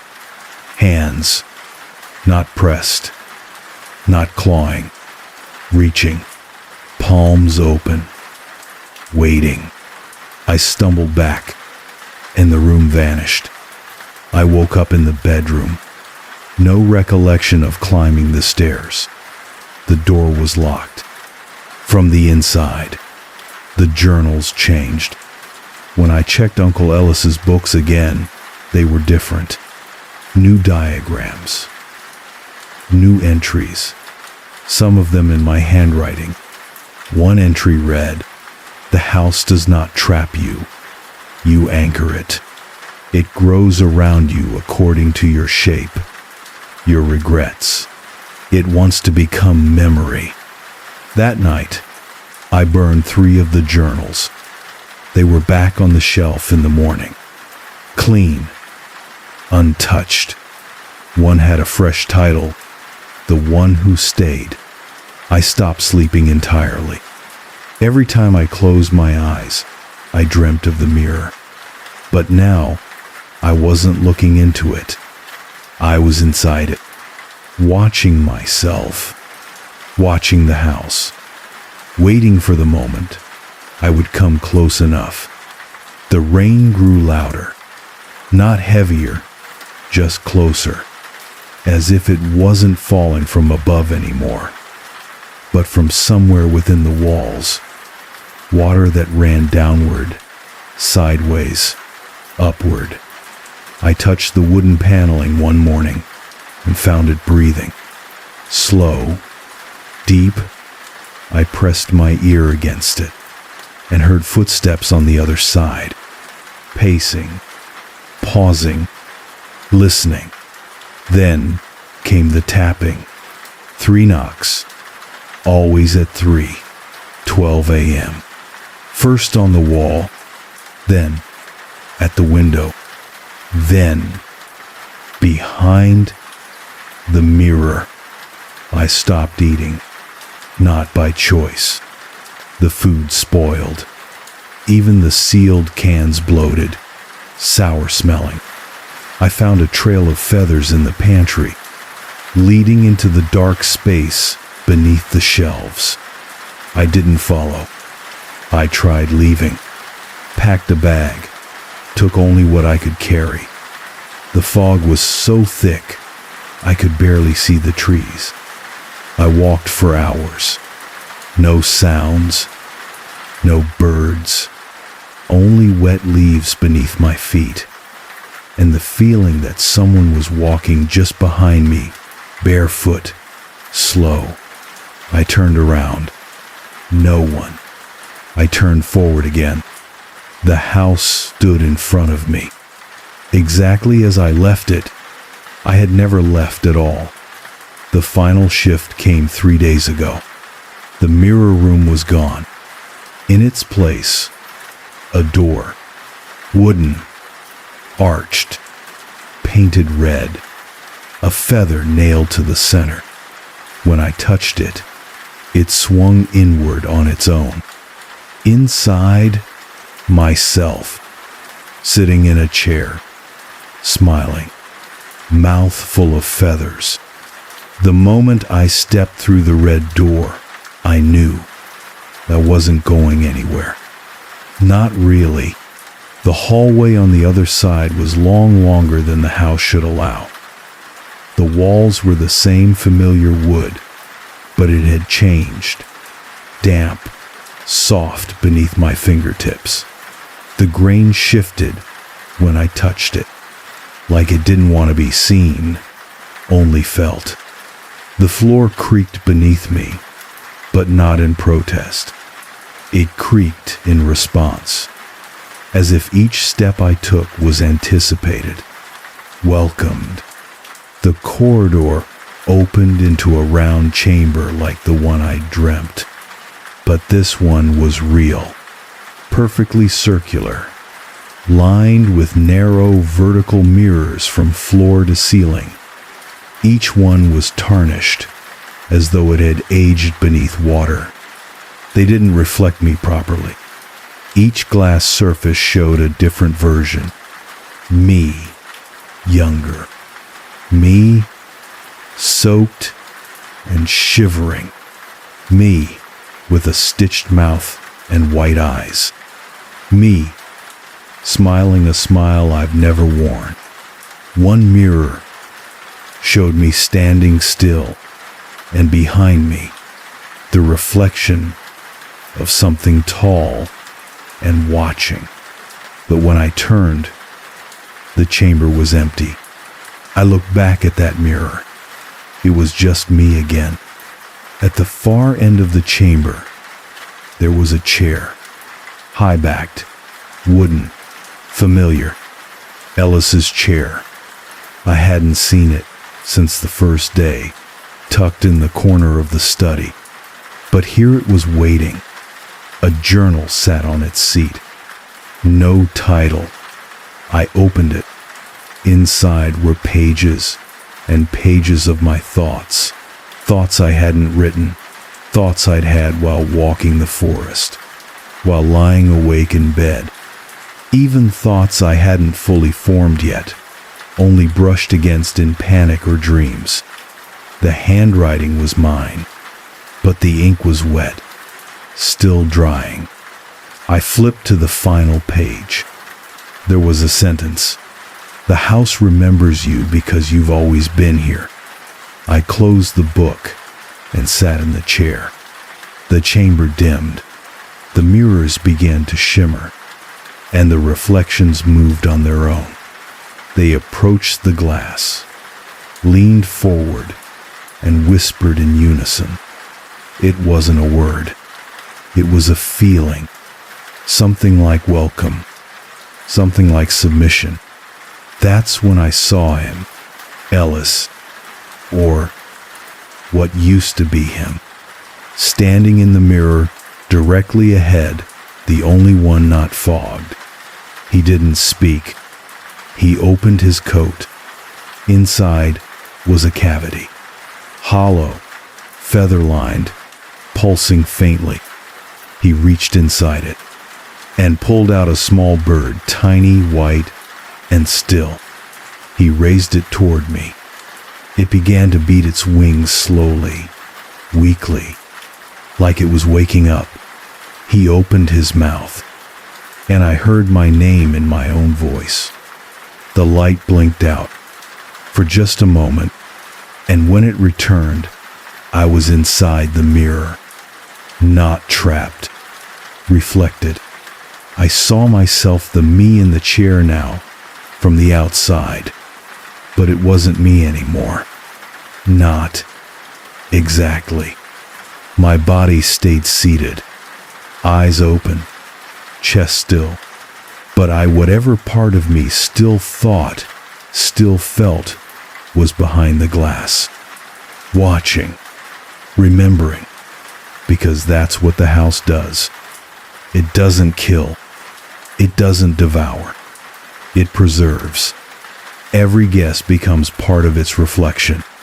Every room, a different version. Every corner, a memory filed in wood and feather and rain.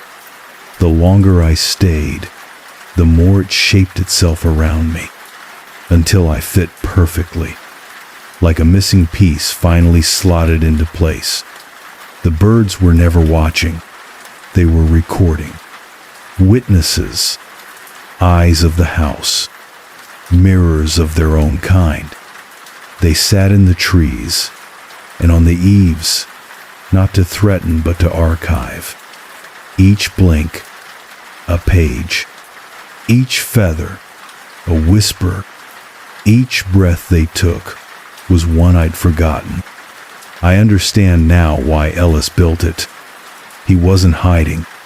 He was anchoring, creating a place where people like him, like me, could disappear the way we wanted to disappear. Not into death, into memory, into a house that doesn't need you to be strong or successful or known. It only needs you to be true, to be full of what the world calls burdens, to be hollow enough for the walls to echo through. I don't know how long I sat there. Hours, days, weeks. But eventually, the mirrors stopped showing versions. They all reflected me again. One me, still, accepted. And when I rose from the chair, the mirrors didn't follow. They stayed quiet, as though my part of the story was finished.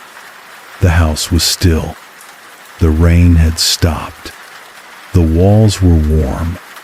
The floors no longer creaked. They sighed, like they were sleeping again, and I was just another dream stitched into their beams. The house is quiet now, not the kind of quiet that waits, the kind that remembers. I still walk its halls. I still open the same doors, but now they open differently, softer, slower, like each room exhales as I pass. I no longer wonder where the exits are. I no longer care. There's peace in not needing to leave.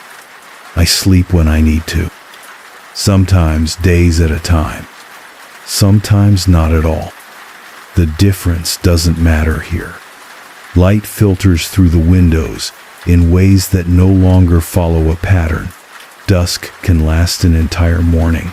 Noon can fall like twilight. I once watched the moon rise at what I swear was 3 p.m. The house has its own rhythm now, and I move to it without thinking. The birds are inside now, not perched, not pecking, just present, etched in the wood, painted across the walls in soft, graceful loops. Sometimes they move, not with wings, with memory. A flutter across a pane of glass, a shimmer in a puddle that wasn't there the moment before. They do not blink. They record. Not what I do, but what I am. I still see my reflection in odd places. Not in mirrors. Those are mostly gone now. But in spoons, in windows, in the sheen of polished wood. The reflection always moves a little slower. It's gentler now, less sinister. It watches me the way someone watches a sleeping child. I found one last journal. I don't know who wrote it. It wasn't Ellis. The handwriting is too fluid. Not mine, either, but I recognize the tone. On the inside cover, a sentence. This is the room we give to those who disappear on purpose. Some nights, I hear Ellis walking the upper floor. I never see him. Just the soft drag of steps across a room that no longer has a door. Sometimes he hums a broken tune I almost recognize. Sometimes he weeps. And sometimes he just listens. To the walls. To me. To the silence between things. I understand now what the house is. It is not haunted. It is not cursed. It is not alive in the way lungs or flesh or blood are alive. But it breathes. And it holds. It is a place that was built for grief, not to cure it, not to erase it, but to give it shape, to give it walls, to give it somewhere to rest. I am not afraid. I was once, back when I thought I could leave, back when I thought that leaving was the goal. But now, I understand. The house doesn't take you. It waits until you've left enough of yourself behind that there's no reason to go. And then it welcomes what remains. I leave the door open sometimes, just a little, in case someone else like me finds their way here. In case someone tired, someone grieving, someone too full of silence and not enough sleep, someone who's been carrying too many things for too long needs somewhere soft to fall, somewhere dark, somewhere quiet. Stillwater House will take them in. It always has room, always another corner, another mirror, another version, another echo. And if they ask where I went, tell them I'm not gone. Tell them I'm still here. Tell them the house remembers me, even if the world doesn't, even if I forget myself. Stillwater remembers, and that is enough. It was never meant to be permanent. That's what I told myself when I arrived in Belridge Cove. I told myself a lot of things back then, that I needed time, that I'd figure things out, that the sea would help me sleep. None of that turned out to be true. But some things don't need to be true to feel right at the time. The cottage sat on the edge of a bluff, about a mile out from the town proper. Gray stone, peeling paint, a roof that slouched to the left like it had been trying to lie down for years. It had belonged to my aunt, Mary Ann, someone I barely remembered. She died quietly, far from where anyone could find her, and the house passed to me. No contest, no ceremony. Just a letter in a waxy envelope, and a key that felt too cold for spring. When I arrived, the fog was so thick I couldn't see the sea. I could hear it though, breathing. The town was smaller than I expected. Smaller than the photos made it seem. Fewer people, fewer lights. A single gas station with a post office window. A diner that never seemed to open. A dock that extended like a splinter into the gray. I rented a truck for a week and drove straight to the cottage. Didn't stop to ask questions, didn't meet anyone. That was the point. My therapist called it radical isolation. Said it like it was a cure. I just wanted to stop remembering. The accident, the hospital, the moment when all the noise in the world just dropped out. 1 second I was behind the wheel. The next, there was red on glass, and I was waking up alone. After that came the distance. People pulled away, quietly, not because they were cruel, but because they didn't know what to do with someone who walks like a shadow. I didn't blame them. The cottage had no electricity at first. I didn't mind. I brought lanterns, batteries, a hand crank radio. The plumbing still worked somehow. The water smelled faintly of rust, but it ran clear. The floorboards sighed when I walked, but they held. The windows were streaked with salt. Everything smelled like seaweed and something older, like brine sealed into bone. I slept on the couch the first night, wrapped in a wool blanket that smelled of dust and lavender. The sea moaned beneath the bluff, slow and constant. I fell asleep to the rhythm of waves I couldn't see. The second night, I found the journals, tucked into the back of a drawer in the kitchen. 8 of them, all bound in canvas, each dated in neat handwriting. Marianne, Belridge, Year 1, Year 2, and so on. I didn't read them. Not then. I just lined them up on the shelf beside the fireplace and left them there. Sometimes it's better not to look too closely at what people leave behind. Fog doesn't behave the way people think it does. It doesn't just settle. It moves, breathes. It presses up against the windows like it's searching for a crack, a way inside. After a few days, I stopped checking the weather. There was no point. Rain or no rain, the fog was always there, always listening. I started walking the shoreline each morning.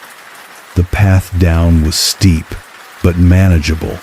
Moss-covered stones and old wooden steps carved into the cliff. The tide never came in too far, not at first. The beach was narrow and pale and littered with driftwood like ribs. I never saw anyone else out there, just birds, rarely. Sometimes I found shapes in the sand, circles, spirals, not footprints, just depressions, like something had coiled there and slipped back into the sea. On the 7th day, I saw the water move wrong, not like a wave, more like a recoil, as though something below the surface had stretched, pushed upward, then sank again. I watched the ripples reach shore. Then I went inside. I didn't walk the beach the next morning. Nights were the worst. There was something about the dark here. It felt old. The fog didn't thicken. It sharpened. Sound changed.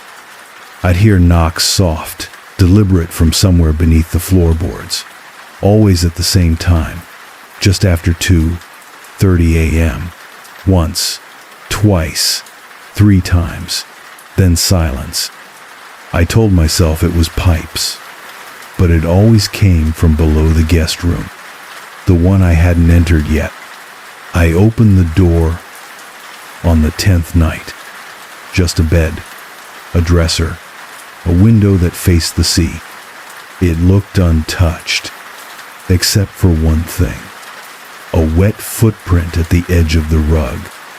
Small, bare, facing the bed. I cleaned it, closed the door, didn't open it again. I started reading the journals on the 11th day. Marianne's handwriting was neat, sparse. The early entries were plain comments on weather, birds, notes about painting the trim. But by year 3, the tone changed. The sea brought something up again. I didn't see it, but I felt it. The house knew before I did. Woke up to singing. No voice, just a sound, like breath held too long. There's something in the fog, not watching, remembering. I kept reading. I didn't want to, but something about the entries felt familiar. They read like echoes of thoughts I hadn't yet thought. Memories that weren't mine, but fit anyway. That night, I left the guest room door open, just to see. At 2:32 a.m., I heard the knock again, but this time, it wasn't below the floor. It came from inside the room. 3 knocks on the window pane. Even though I lived on the edge of a bluff 20 feet above the rocks, I didn't get up. I didn't breathe. And eventually, it stopped. In the morning, I found salt streaks across the glass, as though fingers had been pressed there and pulled slowly away. I've begun to feel it too. That pull, that sense that I am not alone here, that I never have been. And lately, when I stare at the sea too long, I start to feel like it's looking back. There was something in the walls. I couldn't say what exactly. It didn't scratch or rattle like an animal. It didn't echo like pipes. It was more like a murmur, too low to hear, too steady to be wind. Like a whisper meant only for the house itself. I kept the guest room door closed after that night. Not out of fear, I told myself. It wasn't fear, but because of the smell. Salt. Not the light, airy kind that clings to your clothes after a swim. No, this was thick, heavy salt like brine, pulled from a deep place, faintly metallic, almost old-blooded. It seeped out from the baseboards every night around 2:30. I tried placing towels along the door frame. They were soaked by morning. The tides were getting stranger. There were mornings when the water crept up far beyond where it should reach, pooling around the bluff, licking at the bottom step of the path down. Then, by midday, it would retreat again, like it had never risen at all. One morning I found something on the rocks, a shape like driftwood, but smoother, bone pale, almost polished. At first I thought it was a sculpture, a piece of someone's forgotten art, left behind by the tide. But when I touched it, it felt warm. I didn't bring it inside. The townspeople were odd. I avoided them for the first couple weeks, but eventually the quiet wore thin. I stopped by the gas station for supplies, canned soup, matches, whatever coffee they had on the dusty shelf. The man behind the counter didn't look up, didn't speak, just rang up the items and turned away before I could ask anything. That silence was heavier than any fog. I tried the diner 2 days later. There were 3 people seated along the counter, a woman in a wide fisherman's coat, a pair of old men playing cards, but no one looked at me, not even when I sat down. The waitress took my order like it was part of some script she'd repeated 100 times. When she set the mug down, she finally spoke. One sentence. "You're staying in the Marrow place?" I nodded. She looked at me, really looked, then said, Don't try to remember the things you hear at night. They're not meant for you." Then she walked away. That was the last time I went into town. I woke one night with water in my mouth, choking, gasping. The taste of salt filled my throat like I'd been submerged. The sheets were damp. My pillow was soaked. I ran to the bathroom, looked at myself in the mirror. There were wet prints on my chest, small, delicate, like fingers. I opened the guest room again. The footprint was back this time, closer to the bed. The window, still closed, was fogged from the inside. And on the wall, just above the headboard, there was a symbol drawn in salt, a spiral, wide at the edges, narrowing tightly at the center, like a drain or an eye. That day, I walked the beach again. I needed air, sunlight, anything not wrapped in fog. The tide was low, revealing strange formations I hadn't seen before. Stones stacked in spires, too carefully balanced to be natural. Some had shells threaded through holes, dangling like charms. Farther down the beach, I found footprints, bare, deep, leading out of the sea. Only about a dozen steps before they vanished in the dry sand. They weren't mine. They were too small. I started locking the bedroom door at night, even though I was the only one there, even though the windows were too high for anyone to reach, even though I didn't think it would help. Marianne's journals began to feel like warnings. Not stories, not memories, just recordings. Her final entries were fragmented. I see them now, only in the fog, only when I'm not looking straight at them. They remember me. I tried to leave, but the tide pulled me back. When I dream from beneath. One entry was just a list. Dates, times. Each entry ended the same way. Knox, 3, same time. The last line, written weeks before she died, was different. Knocks came from inside the room this time. That night, the knocks came again. Not at the window, not below the floor, from inside the wall, right behind my headboard. 3 slow taps, then a breath long, slow and wet, like something exhaling after holding still for a very long time. I stayed in the living room after that, but the knocks followed. Not nightly, not anymore, just often enough to wear me down, to remind me the house was listening. And maybe more than that, maybe it had started to learn me. The fog got heavier. It didn't just sit outside the windows now. It pressed in through the cracks. I woke one morning and couldn't see the ceiling. The air was cool, wet, and gray, like I'd fallen asleep inside the sea. The door wouldn't open. Not because it was locked, because something on the other side was leaning against it. I waited.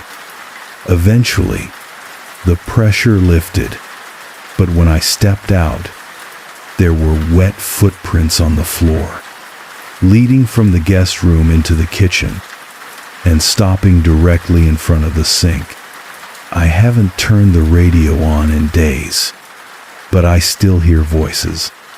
Not loud, not angry, just murmuring from behind the walls, from under the floor, from inside the mirror.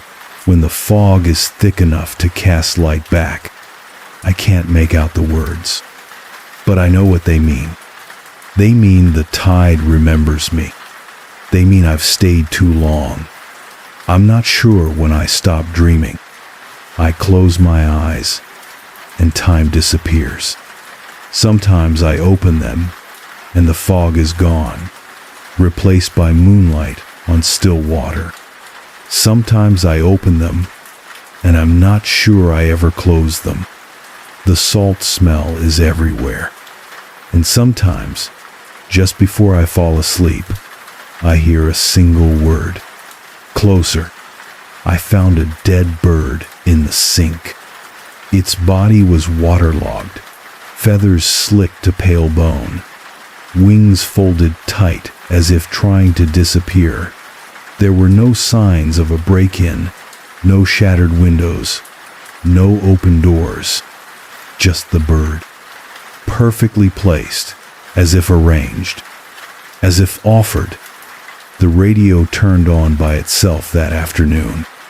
No voice, just static, low, persistent, but underneath the static, there was a pulse, a rhythm I could almost match to my own heartbeat. Faster, slower. Then in sync, I unplugged it. It kept playing. I threw the radio down the cliff. The fog swallowed the sound of it hitting the rocks. Something had changed in the air. Heavier. Wet in a way that had nothing to do with humidity. It clung to me like pressure, as if the house had sunk an inch deeper into the soil and was dragging me down with it. The hallway walls were soft to the touch now, not visibly warped, but when I leaned against them, I felt a give like damp paper over muscle. I pulled back my hand once and found salt crystals on my fingertips. They sparkled faintly in the dark. The windows in the guest room no longer showed the sea, just fog, endless, layered, alive, and within it, shadows. Some stood still, far off in the mist. Others moved with strange precision. I never saw them arrive. They were just there, waiting, watching. And sometimes I could swear they were watching the house from both outside and in. I opened Marianne's final journal again. There was an entry I hadn't noticed before, not written in her hand, not in any ink I recognized. The words looked like they'd been etched into the page, not carved, not pressed, but somehow drawn using water that remembered being blood. She gave herself to it, not as sacrifice, as reflection. Then, below it, one must become the tide to understand what it holds. I didn't sleep that night. The house had begun to breathe louder. The floorboards rose and fell subtly in a rhythm I could feel more than see. When I sat still long enough, I realized the pattern matched the waves below. Each creak was a crest, each silence a trough, and I was floating somewhere in between. Around 2:30 a.m., I saw her, Marianne, or something wearing her outline, standing on the path that led down to the beach. The fog parted just long enough for her to be visible, waist deep in the surf, facing the sea. She didn't move, not even when I called out. She didn't turn, but I saw her raise her hand and point to the water. I walked down in the morning. The beach was different now. Not longer, not wider, just wrong.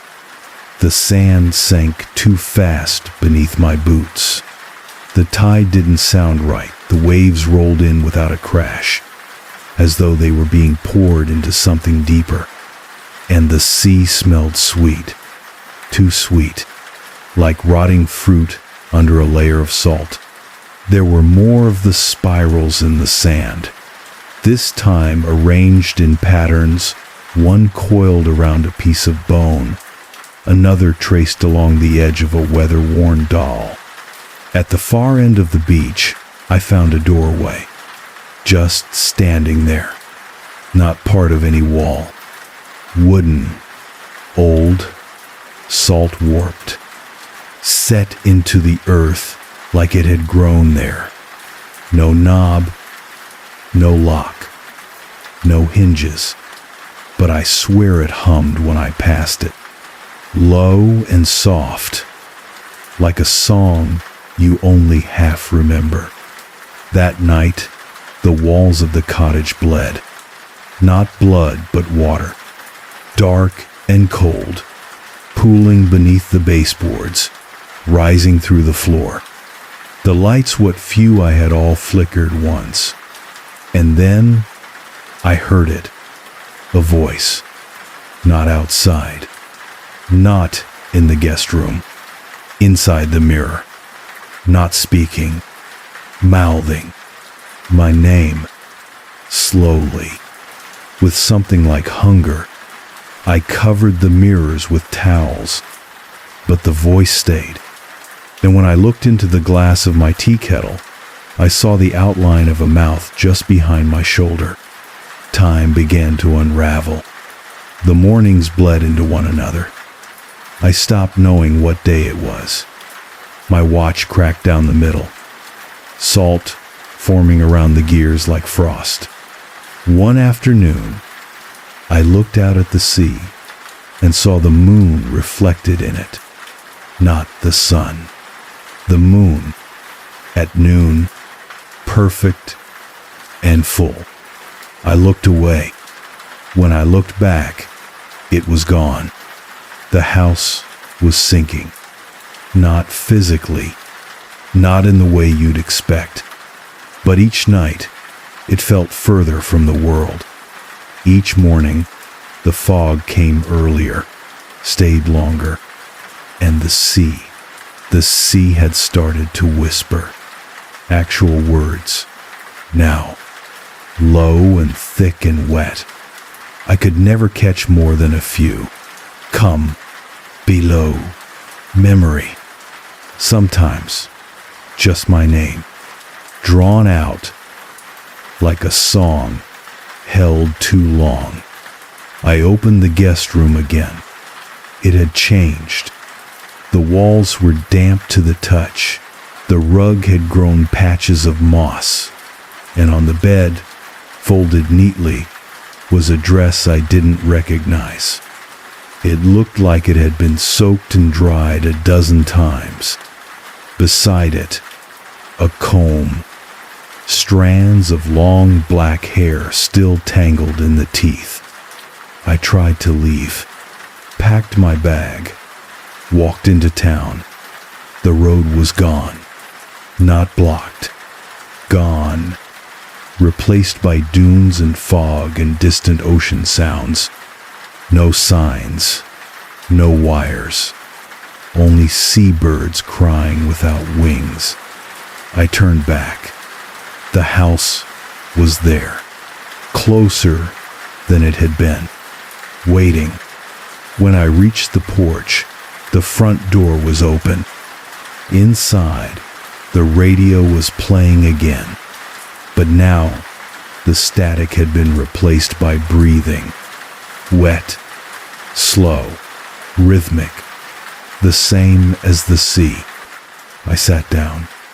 I no longer knew what I was waiting for, but I knew it was coming. It always had been. The sea knocked on my door, not with wind, not with rain, but with something that sounded like flesh meeting wood. 3 slow, wet knocks, and then silence. I didn't open it right away. I sat in the chair by the fire, what little flame I could coax from damp logs, and listened. The knocking didn't return, but the floor beneath me grew colder. Salt bloomed through the seams in the wood. I heard something moving below the house, not crawling, not slithering, breathing. And that's when I understood. It wasn't the sea that was coming in. The house had always been part of it. I went back to the beach the next morning. The door in the sand was still there. No frame, no building around it. Just the door slightly ajar now. I shouldn't have gone through, but I did.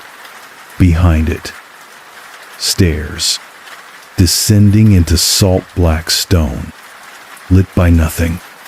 But still, I saw. The walls were moist, with condensation that pulsed slightly, like muscle. Each step squelched underfoot. Not water, not seaweed, but something that had once been alive. At the bottom, a corridor. And at the end of the corridor, Marianne. She stood facing a wall of glass, her reflection wavering slightly in the salt-lit glow. She didn't look surprised. She didn't even turn. She simply lifted one hand and placed her palm to the glass. And without speaking, I heard her. "You've been here longer than you remember." The corridor behind her was full of mirrors. Not like the ones in the house, these were alive, moving. Each one showed a moment from my life. My car's shattered windshield, my sister's funeral, my hand shaking as I signed the resignation letter. But they weren't playing in sequence. They looped, backwards, out of order, like the house had collected them and didn't know where they belonged. Like the sea was trying to learn me. By sorting my grief, I stepped forward, put my own hand to the glass, and Marianne vanished. Not disappeared, receded, pulled backward, like the tide dragging something familiar out of reach. She dissolved into fog, then into ripples, then into me. I was alone again, but I wasn't alone, because now I could feel it. The house, the sea, the space between the two, not air, not water, but remembrance. A place not built of stone or tide, but of the people who came here trying to forget. It's a mouth, you see. The bluff, the cove, the entire coastline. It takes in the parts of you can't carry anymore. And in exchange, it gives you quiet. I heard voices again. Only now I could understand them. They weren't trying to frighten me. They were telling stories, fragments, pieces of others who came before. She walked into the tide because she missed the sound of his voice. He left his name in the window because no one called it anymore. They stayed because leaving meant remembering. I saw myself standing on the beach, face to the waves, not moving, not waiting, just existing. The sea lapped at my ankles, but I wasn't wet, not cold, just still and content. When I turned away from the door, I was back in the house, but different.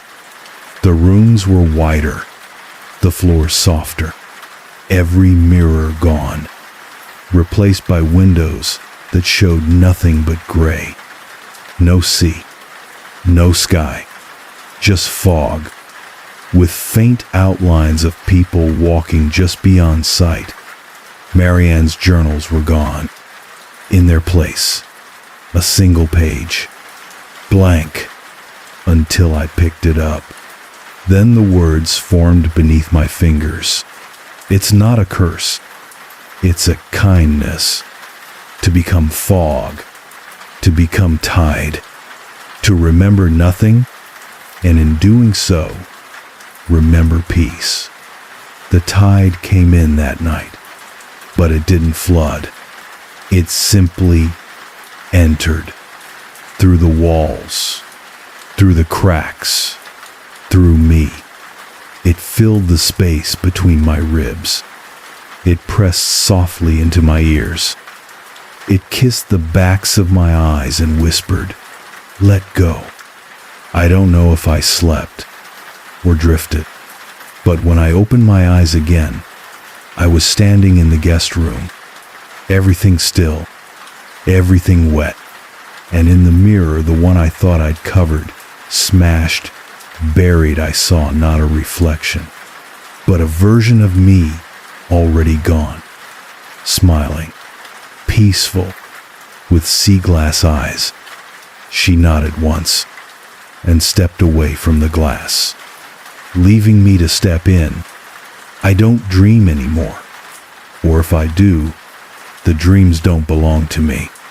They come like waves, soft, rhythmic, never jarring, never cruel. Images without time, voices without mouths, hands brushing stone, salt, fog. Sometimes I wake with wet footprints at the foot of the bed. Sometimes I wake standing, and the bed is empty, and I do not remember lying down. There is no more outside. The windows only show fog, not gray, not white, something deeper, like ash suspended in glass. Shapes move beyond it. People, maybe. Memories that learned how to walk.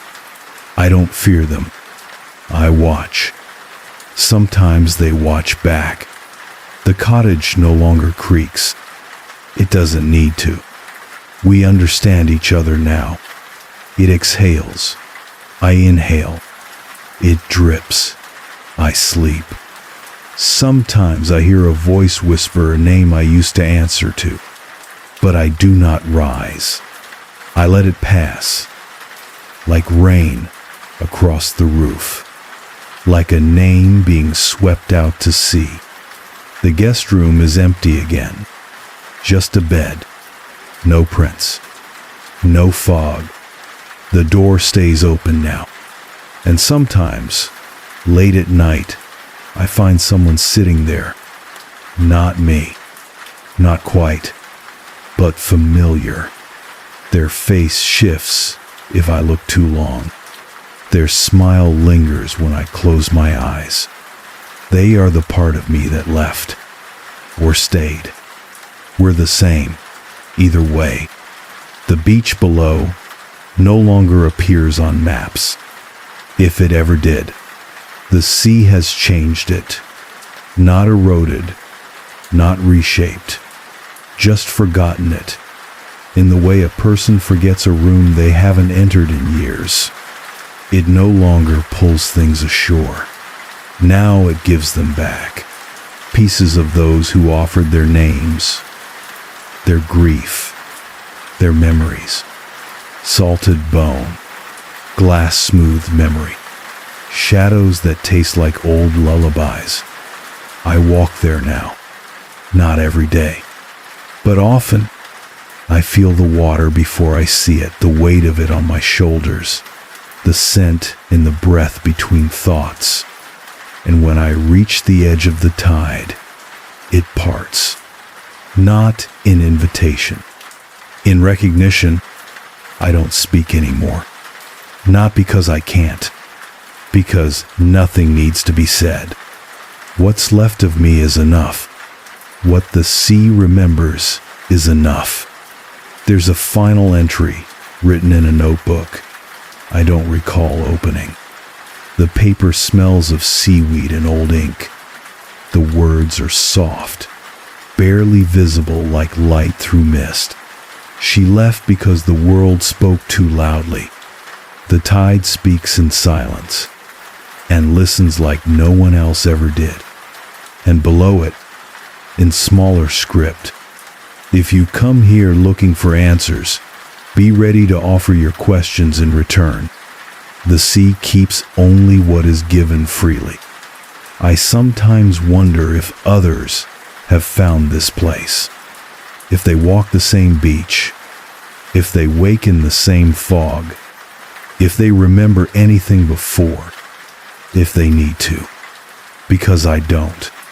I am not afraid. I am not lonely. I am not mine anymore. I am the tide now, and I sleep. I took the posting because I had nowhere else to be. It was late September when I boarded the rust-scabbed ferry from the mainland. I remember the cold, not sharp, not painful, just that steady kind of chill that seeps into the joints, the kind you forget how long you've been carrying, until something finally lets you put it down. Iliandrioluan wasn't on most maps anymore. The name sounded like a riddle spoken underwater, and even the ferry captain pronounced it with a shrug and a silence. I was assigned to the island for a 6-week rotation, a government contract to keep the weather station calibrated and functioning through the stormy months. A lonely job, but not a dangerous one. In theory, there was no real station crew anymore, just temporary technicians like me who took turns coming and going. The island was uninhabited otherwise, had been for years. I didn't mind the solitude. In fact, I needed it. The last few months on the mainland had been a blur, a job I couldn't do anymore, a relationship I forgot how to be in, and something worse, something vague, like a stain under the wallpaper of my memory. I couldn't name it, but it lived in the places I avoided looking too closely at. The outpost itself was perched on a jagged hill just inland from the coast. The station, or signal house, as the logbooks called it, was a squat, metal-lined structure with reinforced windows, a mast that hummed faintly, and a bank of old computers and atmospheric monitors. No internet, just a secure satellite line that relayed raw data back to the mainland. There was a bed, a kitchen, and rows of storage lockers with dried food, old tools, and stitched together maintenance manuals. Enough to survive, and enough to stay busy. And the rain. Always the rain. It wasn't dramatic, more like a constant whisper. A fine mist, like breath from an unseen mouth. I kept a kettle on the stove most days, the hiss of steam mingling with the soft patter outside. The first week passed easily. My tasks were straightforward. Run calibration scripts, replace rusted components, record log entries twice a day. The logs were handwritten, oddly enough a holdover from older protocols. I didn't mind. The act of writing by hand felt strangely grounding, necessary. The station had a strange layout. There were 3 rooms: the control room, the bunk room, and a storage hall that curved slightly, as if the building had been designed around something else, something not quite square. The floor dipped slightly in places, and sometimes the rain pooled in corners where it shouldn't. But it was fine. Old buildings settle. My second week, I found the journal. It was in the bottom of locker 9, which I almost didn't open at all.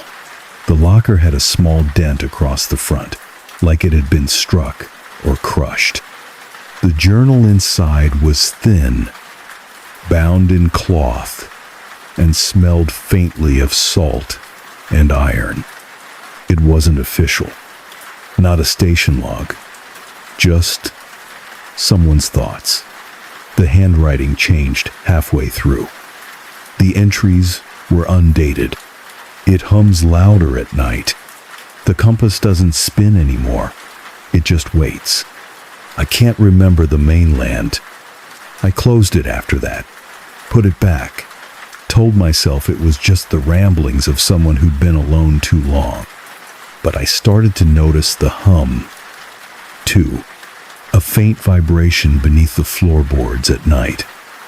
Not mechanical, not quite. More like a tuning fork in my bones. Subtle, low, but unmistakable when the wind died down. And the dreams, they weren't violent, just strange.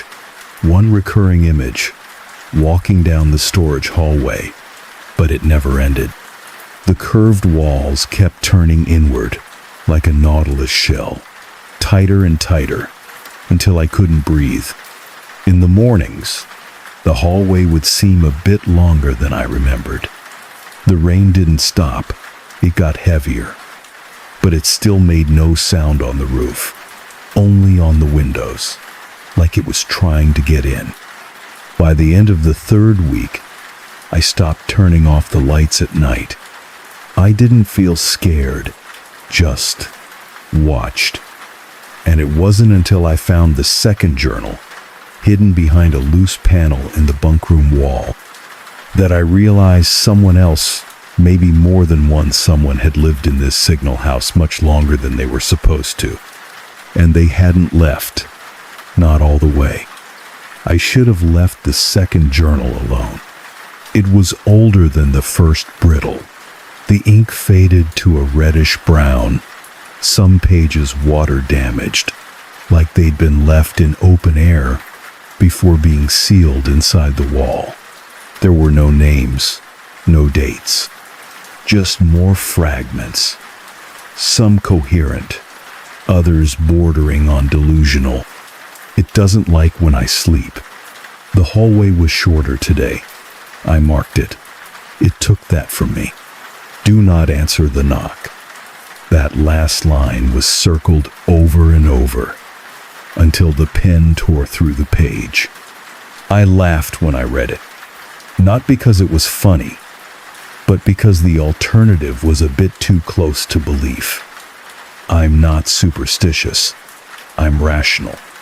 That's what I told myself, even as I counted the hallway steps and found myself always ending at an odd number, even when I knew I'd started with an even one. The rain picked up that week. It sounded different now, less like a whisper and more like pacing. Not all the time, just sometimes, like footsteps dragging slowly along the exterior walls, always stopping at the window, then continuing around the perimeter. I checked the cameras. Motion sensors didn't trigger. Footage showed only rain, nothing else. But sometimes, when I looked away from the monitors just for a second, I thought I saw a flicker of movement in the reflection, not on the screen, in the glass of the monitor itself. One night, I tried to sleep without the lights. Just once. I was too tired to keep them on. The fluorescent buzz had started to give me headaches. I woke up to the sound of typing. It came from the control room. Slow, deliberate. Not like someone writing, like someone searching for a key. But I was alone. I knew that. I had to be. When I finally gathered the courage to check, the room was empty. The chair was still. The computer was off. But one of the handwritten logs had been moved from the filing drawer to the desk. Open. My last entry underlined in pencil. I hadn't used a pencil. After that night, I started locking every door inside the station. It felt ridiculous. I mean, I was the only one there. But I couldn't shake the feeling that I wasn't the only mind in the building. Sometimes I'd pass the mirror in the storage hallway and see my reflection blink at the wrong time. Only in the mirror. Never in real life. Never when I tested it with deliberate movements. I told myself it was sleep deprivation. The air was damp, the rations bland, my dreams increasingly vivid. I started imagining textures that didn't exist. The walls felt soft one moment, then sharp the next. Sometimes The floor slanted slightly downhill, like the whole structure had shifted by a few inches during the night. And then, the voices started. Not whispers. That would have been easier. No, these were voices I recognized. People I knew. My sister, long dead. My old supervisor, from my job in Halifax. Even my ex, whose voice I hadn't heard in over a year. They came faintly, like radio chatter, just outside the edge of signal clarity. Always behind me, always just out of reach. I checked the satellite uplink. It was offline. There were no signals being received or transmitted. The computer insisted I was alone. One morning, I woke up to find the rain had stopped. That should have been a relief. It wasn't. The silence was wrong. It pressed in on the walls like pressure from the deep ocean. Even the signal mast was still the hum absent. The air too still. I walked outside to check for storm damage and realized I couldn't hear the ocean anymore. That was impossible. We were only a few hundred yards from the cliffside. But no crashing waves. No wind. Just dead quiet, like the world was holding its breath. I followed the trail down toward the shoreline. My boots left no prints in the wet ground. The mud clung to the soles, but the path behind me remained smooth, undisturbed. When I reached the cliffs, I expected to see the endless gray churn of the North Atlantic. Instead, I saw fog. Dense, impenetrable fog, not rolling in from the sea, but rising upward from it, like the ocean had become a mouth, exhaling something old. I turned back to the station. The path looked longer than I remembered. Just a little, but enough. Back inside, the clocks were off. Not stopped, just wrong. Each showed a different time. None of them matched my watch, which I hadn't taken off since I arrived. My watch, oddly enough, was now ticking backward. Slowly, but clearly. I changed the battery. It kept ticking backward. That night, I heard knocking. 3 short knocks. Then silence. I didn't move. I didn't answer. Another knock. Then, it's open. I don't remember falling asleep that night. I just remember waking up at my desk, the lights still on, my journal open to a page I hadn't written yet. A page that read, "Don't go into the hallway. It has your voice now." And beneath it, something scrawled, in that same red-brown ink I'd found in the earlier journal. "We don't leave. We repeat." I told myself it was a prank, or maybe stress, or a dream. But I stopped trusting my own memory after that. Because when I looked at the storage hallway that morning, I saw 5 doors. There had only ever been 3, and one of them was slowly closing. I didn't open the new door. Not at first. It had no handle, just a smooth surface, slightly glossier than the others, like polished obsidian or wet stone. The surface reflected light oddly, too sharply, like water held in vertical tension. I walked past it every day for 2 days, refusing to acknowledge it directly, even as the air around it grew colder, denser. The hallway no longer turned gently. It bent, too sharply. I tried to map it out on paper just out of curiosity, to anchor myself, but every time I drew it, the proportions shifted. The measurements changed. The path turned inward, not spatially, but intentionally, as though the hallway was learning me. The other doors began changing too.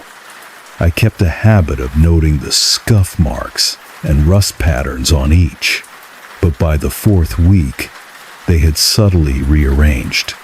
Door 2 now had the scar of door 3. The leftmost door was now the rightmost. Only the new door remained unchanged, gleaming, sealed, humming faintly with the same frequency I used to associate with the signal mast. I stopped writing in the official logbook. I started talking to myself more, whispering things I didn't realize I was saying.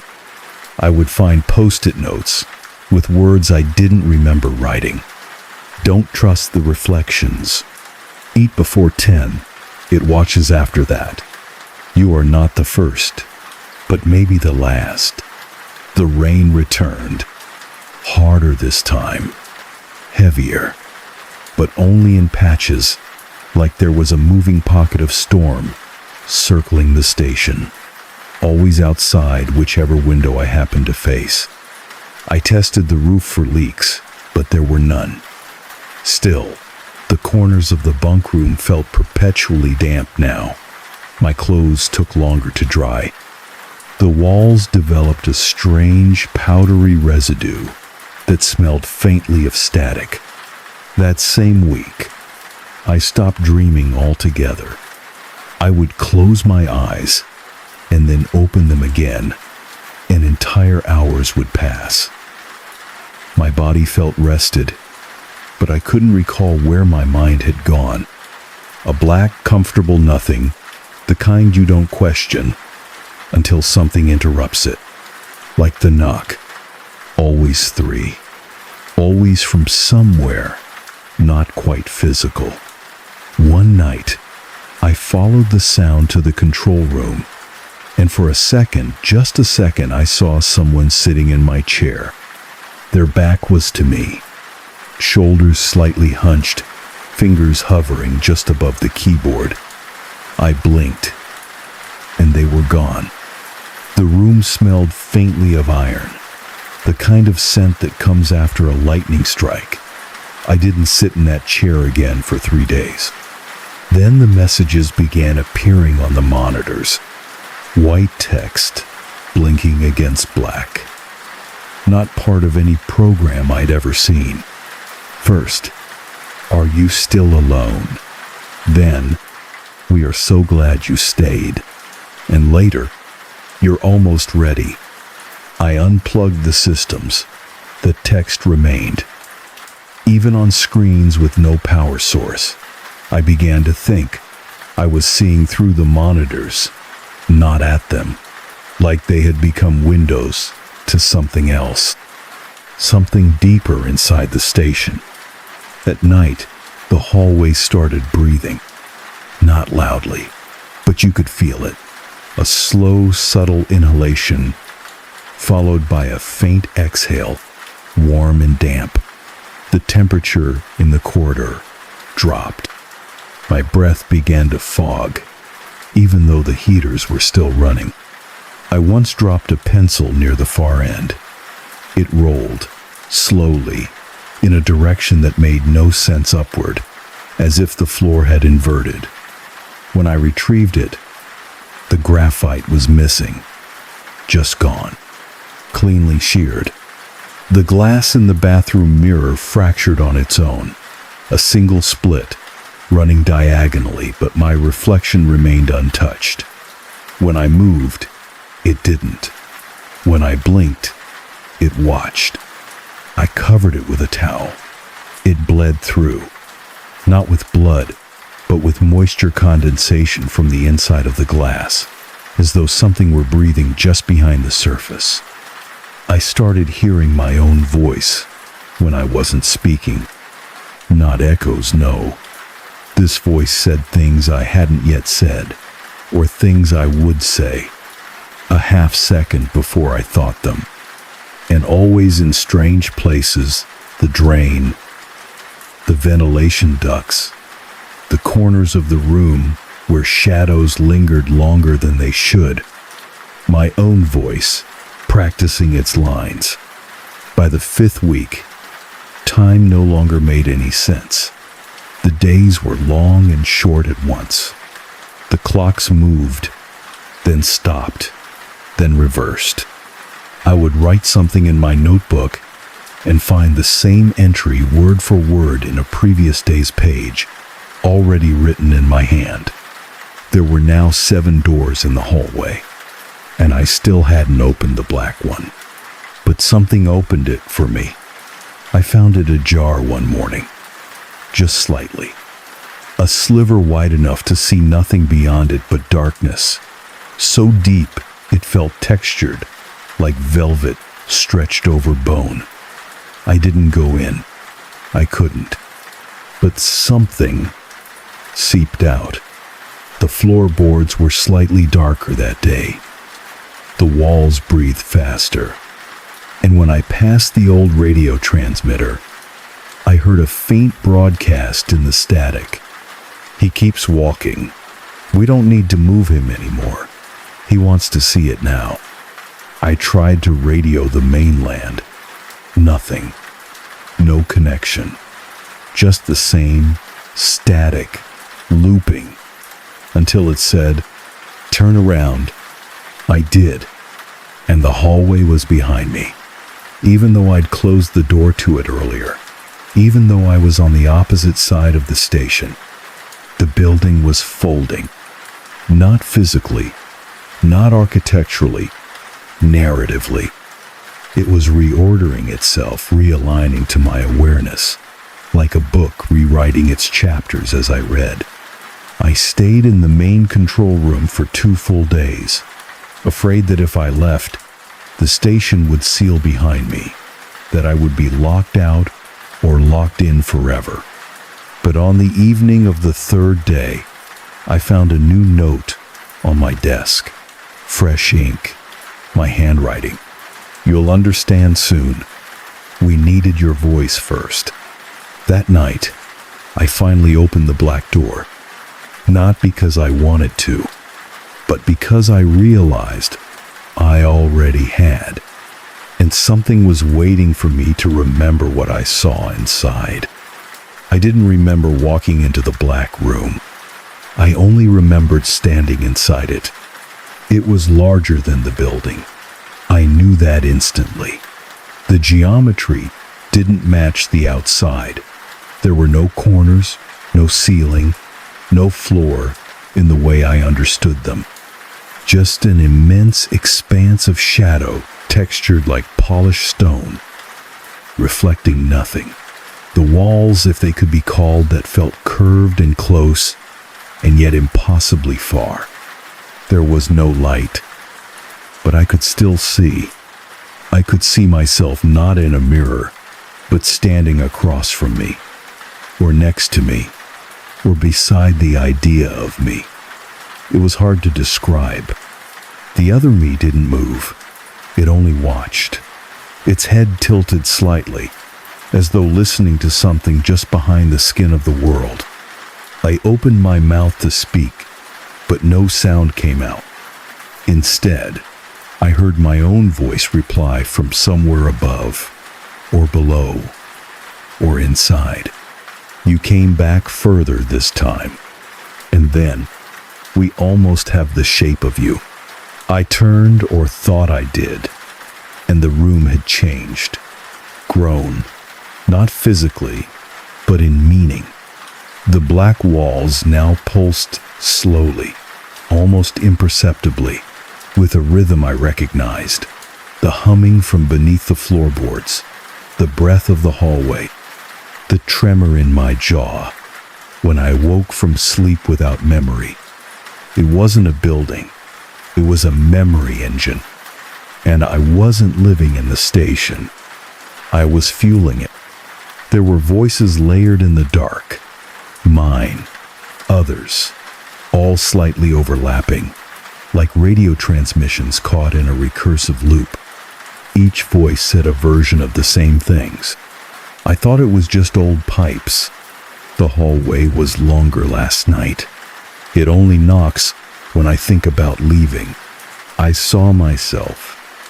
He wasn't surprised. I saw myself. I realized then what had been happening. The signal house wasn't transmitting data. It was recording consciousness. Each technician who came, each person who lived and left, had left behind a version of themselves. Their thoughts, fears, memories, curiosities, and those fragments were stitched together, reassembled, layered into a psychic architecture that the station wore like insulation. The black room was its heart, and I was already archived.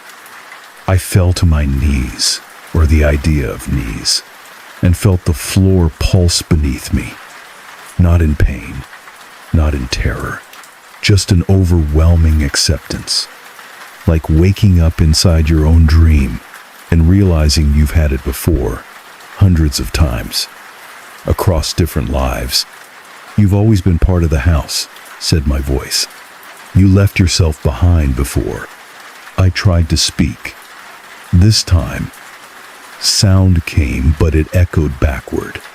I heard my own words before I spoke them. I heard future thoughts, as though the building had already predicted and rehearsed every choice I would make. I thought of the journals, the ones I found, the ones I wrote, the warnings scribbled in panic, only to be found by the next version of myself. There was no rotation schedule, no ferry back, no others. There was only me, arriving in new versions. Over and over again, memory diluted, rewritten, repositioned like a needle circling the same groove on an ancient record. A feedback loop, a consciousness trap. And I understood then, the station didn't just mimic voices, it mimicked minds. It became whatever it needed to be: a research post, a safe assignment, a place of solitude, and lured its host into repeating patterns, not to harm them, not even to haunt them, but to remember them, to study them, to inhabit them. As I stood or floated in the room without walls, I watched doors begin to form, all 7 of them, like before, then more, each pulsing faintly, shaped not by architecture, but by memory. Each door was a decision I had once made, and now could unmake. The hallway had never been real. It had been a spine, a nervous system of choices looping and rewriting, based on what the station learned about me, about every version of me it had ever consumed. I touched the nearest door. A vision hit me like static. I was back in my childhood home, the wallpaper peeling, the rain outside the same rhythm I'd come to know so well.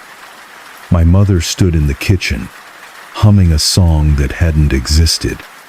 I blinked, and the house bled into the signal house. Same layout, same corners, different weather. The memory was false, a construction, but it felt true. The station wasn't just learning from me, it was rebuilding me. "Why?" I finally asked, out loud, in a voice I barely recognized as my own. The answer came not in words, but sensation.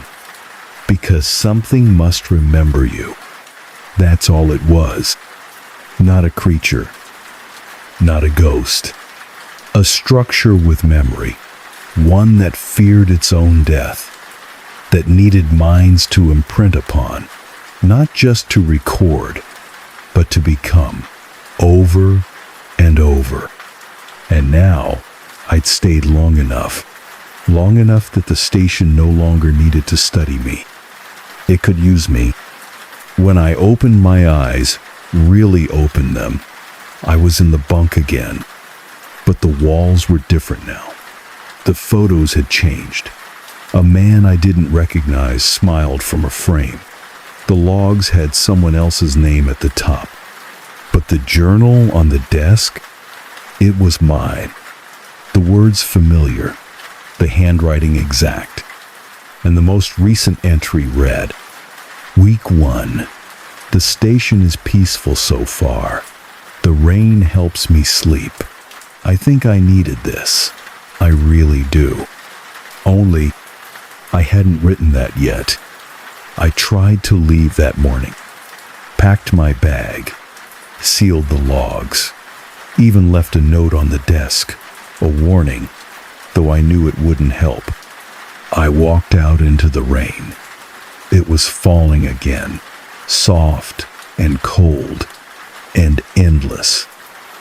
The ferry wasn't due for weeks, assuming it had ever been due at all. But I headed toward the dock anyway, just to see. I didn't make it. The path kept turning, not in sharp bends, but in slow, imperceptible curves, like walking inside a funnel. I passed the same marker 3 times, a rusted pipe emerging from the soil, and each time it looked older, more corroded. By the 4th pass, it was gone. The sky remained the same, fixed in a permanent gray. I returned to the station. I don't remember unlocking the door. It was open. The hallway greeted me like a familiar dream. 7 doors, then 10, then 13. Some ajar, some sealed. I no longer tried to count them. They weren't doors anymore. They were choices I hadn't made, paths I might have taken, lives I didn't live.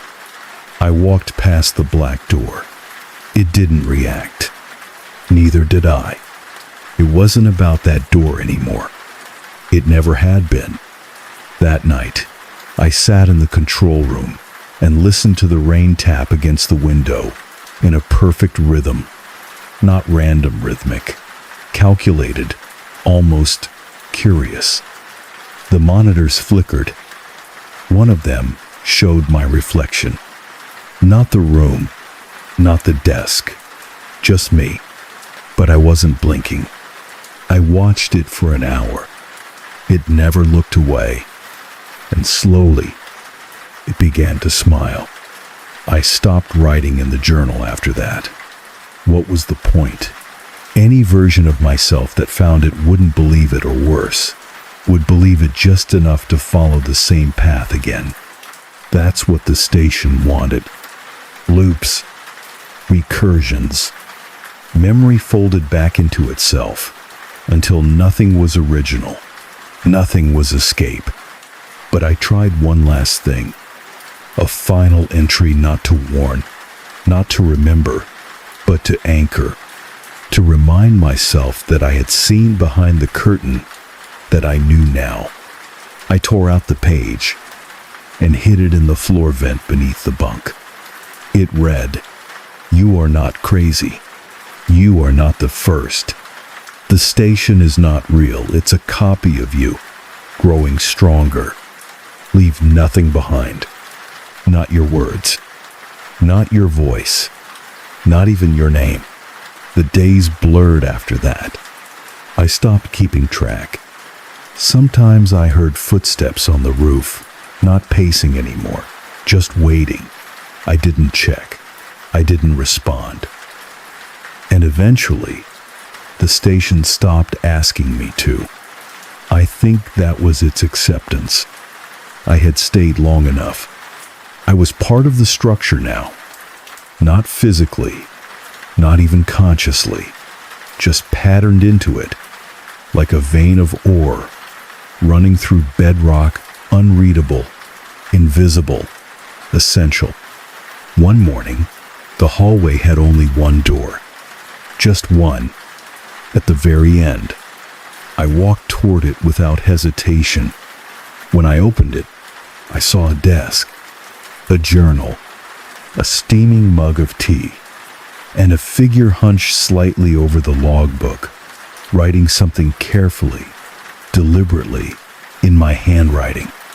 They looked up. It was me, not a reflection, not a dream. Me fresher, newer, slightly younger, Still unaware, I turned to leave. The hallway was gone. Only rain remained. And that's where I'll leave this. If anyone finds it, if anyone hears these words, if they still echo in the walls, know this. You were never sent here. You were grown here. And the version of you that left, that version never made it back. The signal house doesn't keep you. It becomes you. And if you're hearing this now, it already has. I moved to Orvale because no one there knew my name. A village tucked into the spine of the eastern mountains, wrapped in pine and granite, and curled around a narrow, black lake. It wasn't on most maps. There were no billboards, no welcome signs. If you asked a dozen people in the next town over, half would say they'd never heard of it. The other half would go quiet. That's how I knew it was the right place. I didn't want to be seen. I didn't want to be comforted. I didn't want to hear the words people say when they don't know what to do with someone's grief. After my sister died, all I wanted was for the world to forget me, and Orvale seemed to specialize in forgetting. I arrived in early autumn, right as the first rains settled over the valley like a shroud. The road into town narrowed into gravel, then became little more than 2 tracks cut into moss. The rental car struggled the last mile before giving up entirely. I left it near a leaning fence post and walked the rest of the way in with my duffel bag slung over my shoulder and the rain soft against my neck. The air was thick with mist and something else. Not rot, exactly, but the kind of wet, earthy weight that fills old root cellars and never quite leaves. Orvale revealed itself slowly. A cluster of steep-roofed cabins, one inn, a chapel with a bent steeple, no gas station, no stoplights. Everything softened by the fog. No one greeted me, but the keys were waiting at the lodge. A note taped to the front counter, Room 3, door sticks. The room was plain pine walls, wool blankets, a tiny stove that ticked all night like an old pocket watch. I unpacked nothing, just curled under the covers and listened to the rain, which never seemed to let up. It didn't fall. It hung, like something sighing just out of view. I slept for 13 hours. When I woke, it was still raining. I'd rented the room for a month. My plan, if you could call it that, was to walk, read, sit by the lake. I wasn't here to heal. I wasn't here to process. I just wanted the world to grow quiet enough that I could hear myself think again. And Orvale offered nothing but quiet. The villagers didn't speak unless spoken to. Even then, they answered slowly, like their words had to swim through syrup to reach me. They weren't rude, just distracted. Like something else was always pulling their attention sideways. The grocer, an old woman with clouded eyes, sold me bread, cheese, and tinned sardines. She asked no questions. A boy at the path's edge stared at me for a long time, then pointed to the lake and said, "You hear it yet?" When I asked what he meant, he ran. I began hiking the ridge trail each day. The rain made the stones slick, but the fog muffled my thoughts. The lake was always visible from the trail, a long, still stretch of black water that swallowed reflections. There were no birds near it. No wind touched its surface. I remember thinking it didn't look like water at all. It looked like an eye. I first heard the bell on my 5th night, just after midnight. A low, mournful chime, that seemed to come from beneath the earth, or maybe beneath the lake itself. Not loud, not insistent, just patient, like it had been ringing for a very long time and was only now loud enough to reach me. I sat up in bed, heart slow, breath held. The sound faded. I asked the innkeeper about it the next morning. A man with a weathered beard and a voice like wet gravel. He didn't answer at first, just handed me a cup of weak tea and said, "You'll hear worse if you stay through the end of the month." That's when I learned Orville keeps no clocks. No one wears a watch. No bells ring in the chapel. There are no sirens, no hourly chimes. Just the lake, and the bell that no one talks about. I started writing again. Not much, just little impressions. Bits of dream, scraps of memory. I filled a notebook slowly, my handwriting tighter and more angular than I remembered. Every time I tried to write about my sister, the ink smudged. Not immediately, but hours later, when I turned the page back, her name would be gone, just streaks of gray across the paper, like it had been washed away. By the rain, maybe. By the lake. I don't know why I stayed. Maybe I thought there was something here worth finding. Maybe I believed, foolishly, that being forgotten would hurt less than remembering. But the lake doesn't let you forget. Not really. It waits. And it watches. And sometimes, late at night when the rain quiets just enough, it rings. The bell rang again the following night. I was awake this time, sitting by the small window in my room, watching the fog roll in over the hills. The rain had softened to a mist. The air was thick and still. At first, I thought it was just thunder, but then I heard it clearer, deeper, a low, resonant chime that seemed to rise through the soles of my feet.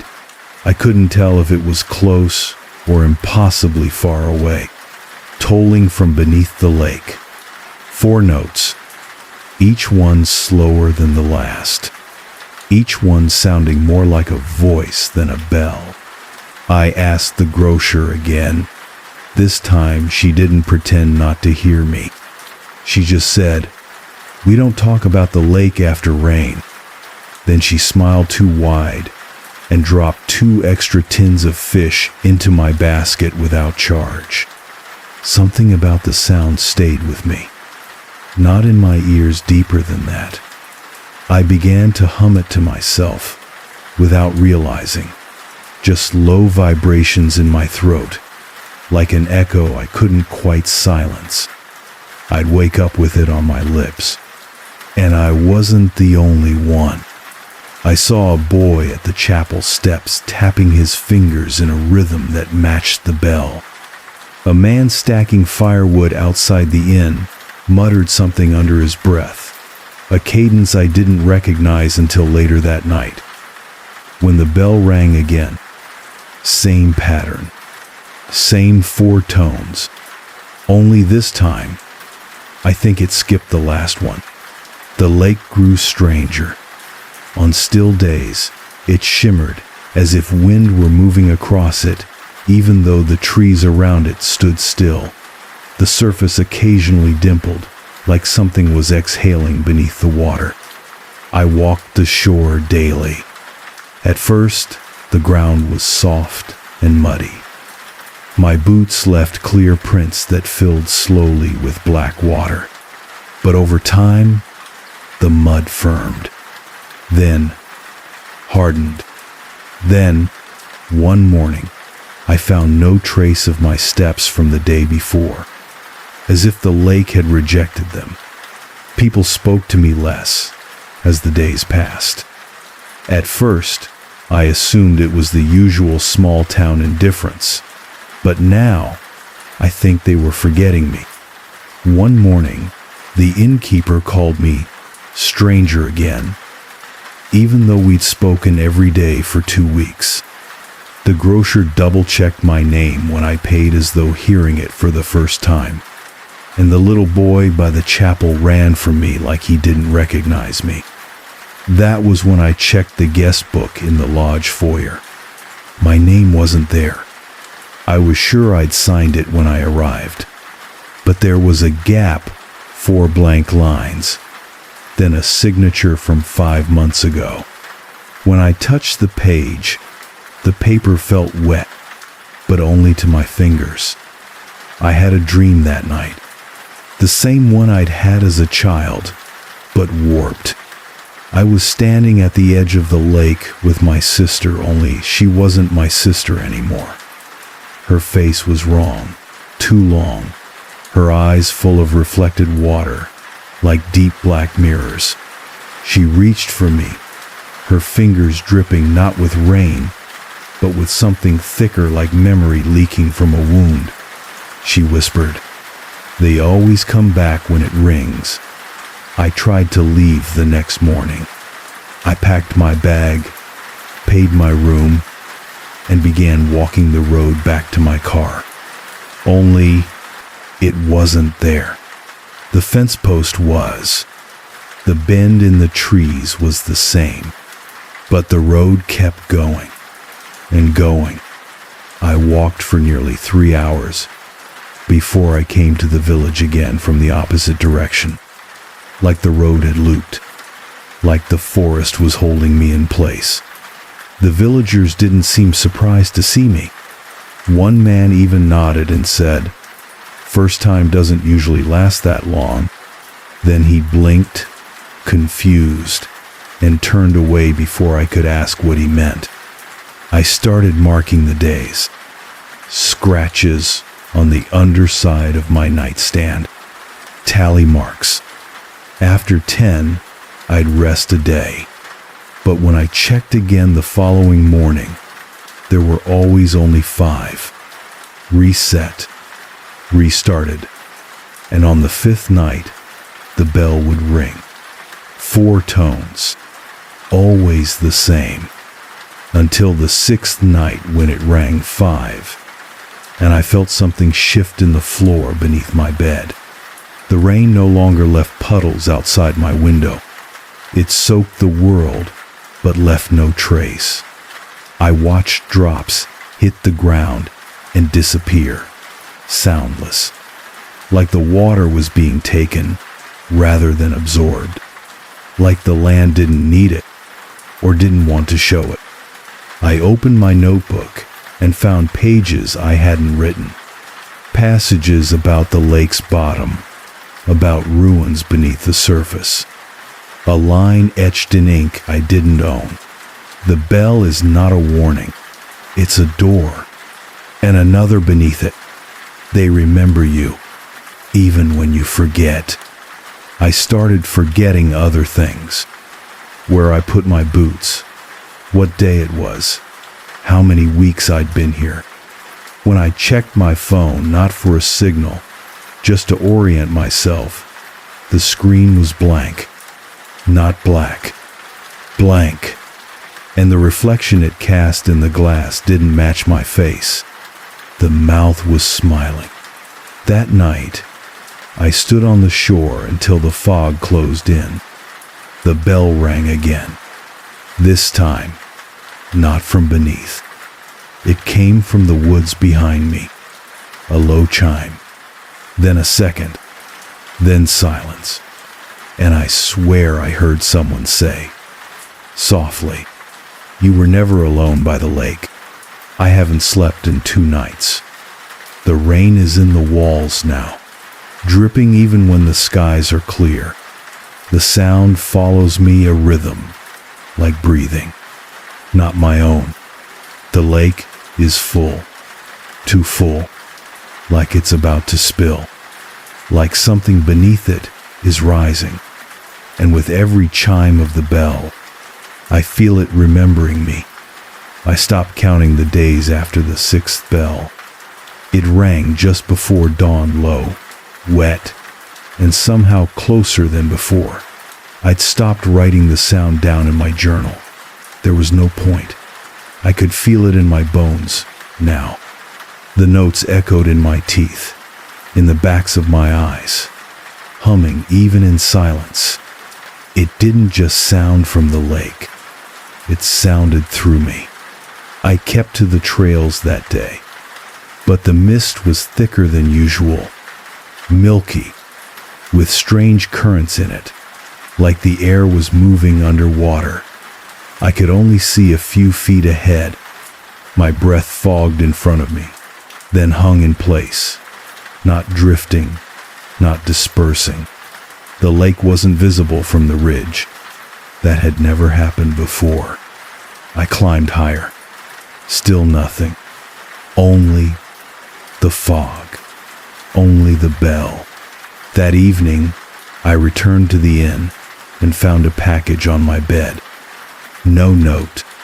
Wrapped in oilskin. Inside, a photograph. Black and white. Old. A group of villagers standing by the lake. I recognized the chapel, the tree line, even the crooked steeple in the background. But I didn't recognize the people, except in the back row to the right half turned, partly obscured by a taller man in a wide-brimmed hat, a woman stood. Her face was mine. Older, maybe, worn, eyes more tired than mine had been, but unmistakable. Me. I took the photo to the innkeeper. He stared at it without blinking, then said, "It keeps those who listen too closely," and walked away. That night, I heard scratching. Not mice, not branches. Inside the walls, deliberate, slow, like nails tracing a name. I lay still. The bell rang once, and the scratching stopped. But when I sat up and looked to the window, I saw something pressed against the glass. Not a face, just the suggestion of one fogged breath, fingertips, an outline of something watching from the inside out. The dreams changed. No longer memories twisted by grief. Now I saw places I'd never been, halls beneath the water, lined with windows that opened into black. Rooms built of wet stone and pulsing moss. People walking through the lake like air, eyes pale, mouths full of water. I was among them. I was always among them. Sometimes I led them. One morning, I walked the path to the shore and found a bell. A small one, tarnished bronze, half buried in silt, attached to a black ribbon. The moment I touched it, I remembered something. I'd been here before, not just once. More than that, and always after a loss. Always after forgetting something too painful to carry. The lake offered forgetting, but it remembered in your place.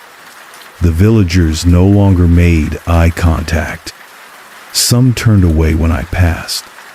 One old woman muttered a prayer when I brushed her shoulder by accident. I tried to leave again, retrace the road. Packed what little I had, even left before sunrise. But the road ended where the water began. A sheer cliff now, where once had been trees. The forest gone, swallowed, and on the wind, a voice I recognized. "You already left once. Why are you still here?" I stopped eating. The food tasted like brine. Even dry bread had a saltwater aftertaste. My reflection began to ripple. In glass, in spoons, in puddles, never still, and never alone. Always a shape just behind my shoulder, like someone treading water, waiting to be seen. On the 33rd morning, I found her, my sister, standing by the lake, wearing the same raincoat she was buried in, hair soaked, face pale, eyes impossibly dark. She didn't speak, but I heard her voice anyway. In the bell that rang behind my ribs. You gave me to it once. Why won't you let go this time? I ran, but the lake followed. It was in every shadow, every breath. It whispered from the trees in voices that sounded like mine. It hummed in the rocks. It watched from the reflections in window glass. And then the rain stopped. For the first time since I arrived, the silence was worse. No birds, no wind, no footsteps but mine. And from beneath the lake, something surfaced, not breaking the water, but pressing against it, stretching it like a membrane. A shape, tall, thin, wearing a crown of bells. I collapsed in the chapel. It smelled like rot and rusted nails. The pews were warped with damp.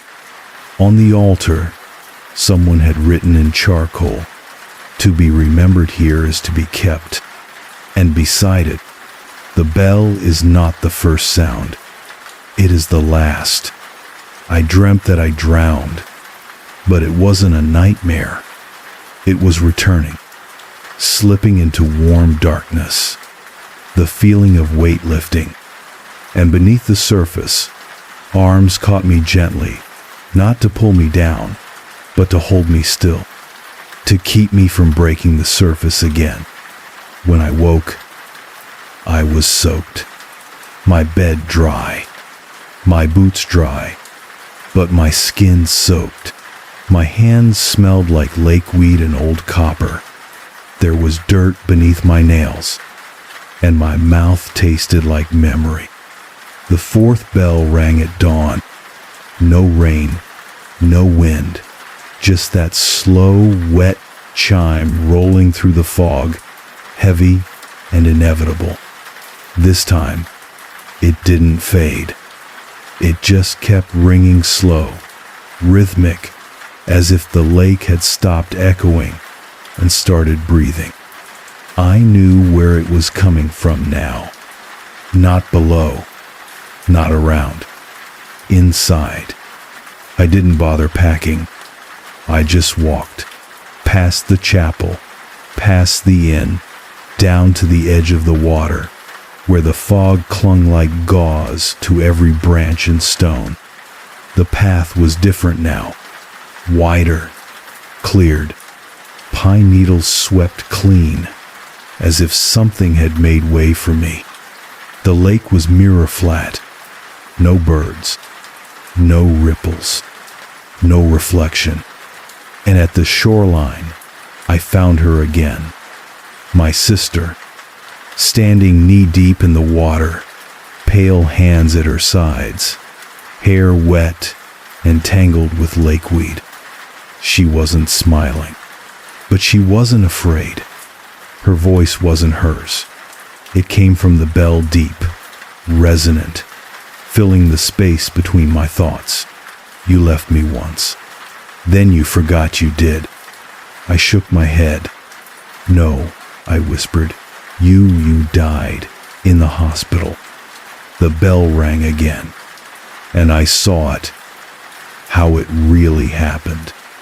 Not a hospital, not even a bed. She had stood here, on this same shore, years ago, crying, and I had turned away. Walked back into town, told myself I couldn't help her, told myself she was already gone.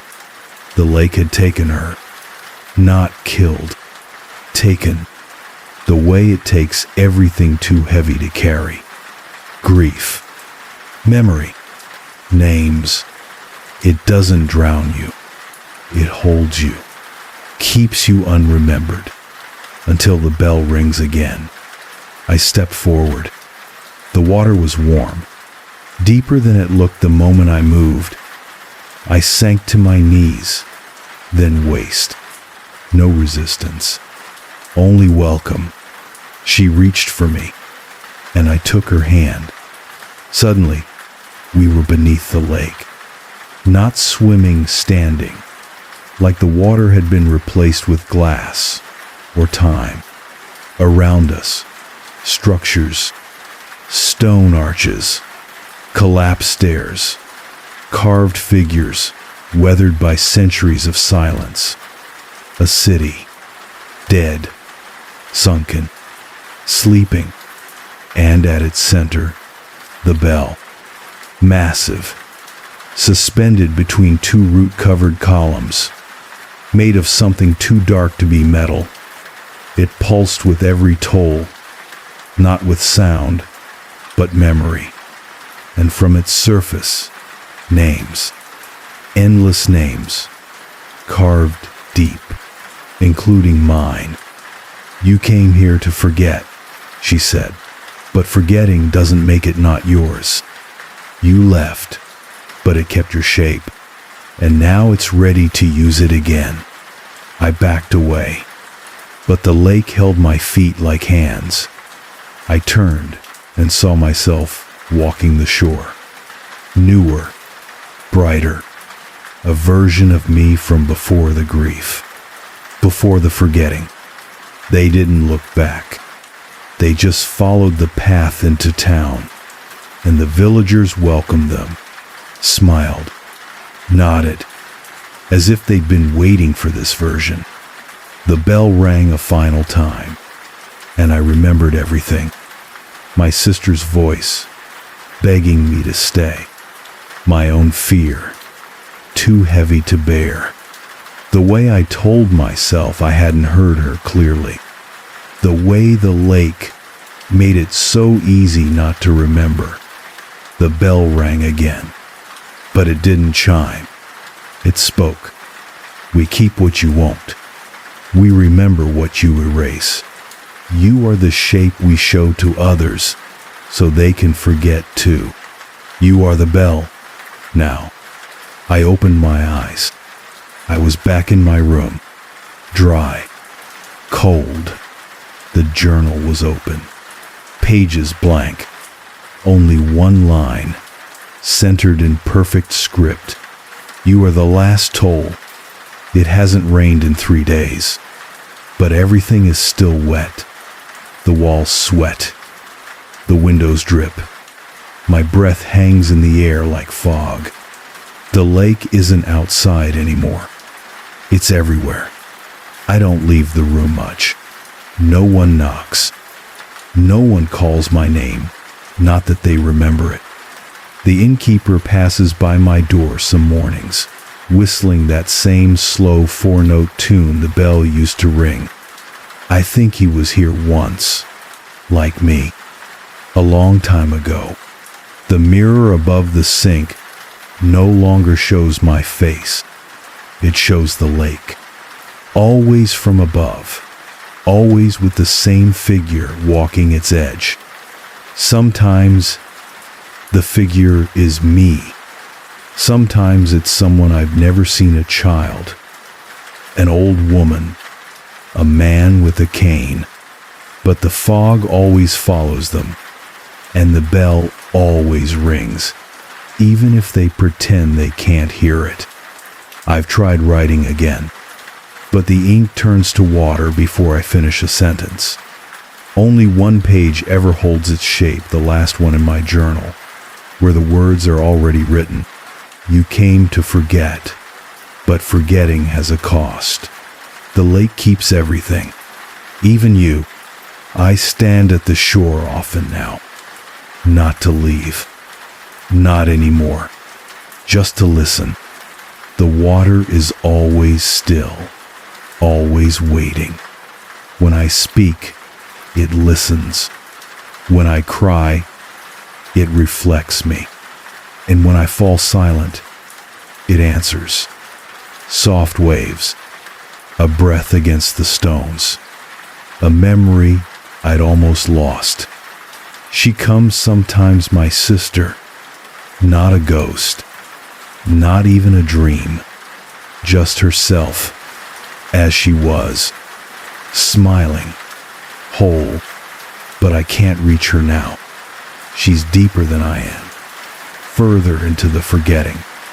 But sometimes she looks up, and I see peace in her eyes. I'm not afraid anymore, because I understand now. The lake doesn't punish. It doesn't steal. It simply remembers what we throw away. It holds it for us until we're ready to know again. And if we never are, that's all right. It will keep it anyway. I am not the first. I will not be the last. I've seen others arrive quiet, broken people, just like I was. They sit on the benches by the chapel. They trace their names into fogged windows. They flinch when the bell rings. And I want to tell them, it's okay. You'll forget soon, too. But I never speak, because it's not my place to warn them. It's my place to watch. The bell doesn't ring out loud anymore. Now it pulses through me. Every beat of my heart is a toll. Every blink is a chime. Every breath is a ripple on the surface of the water.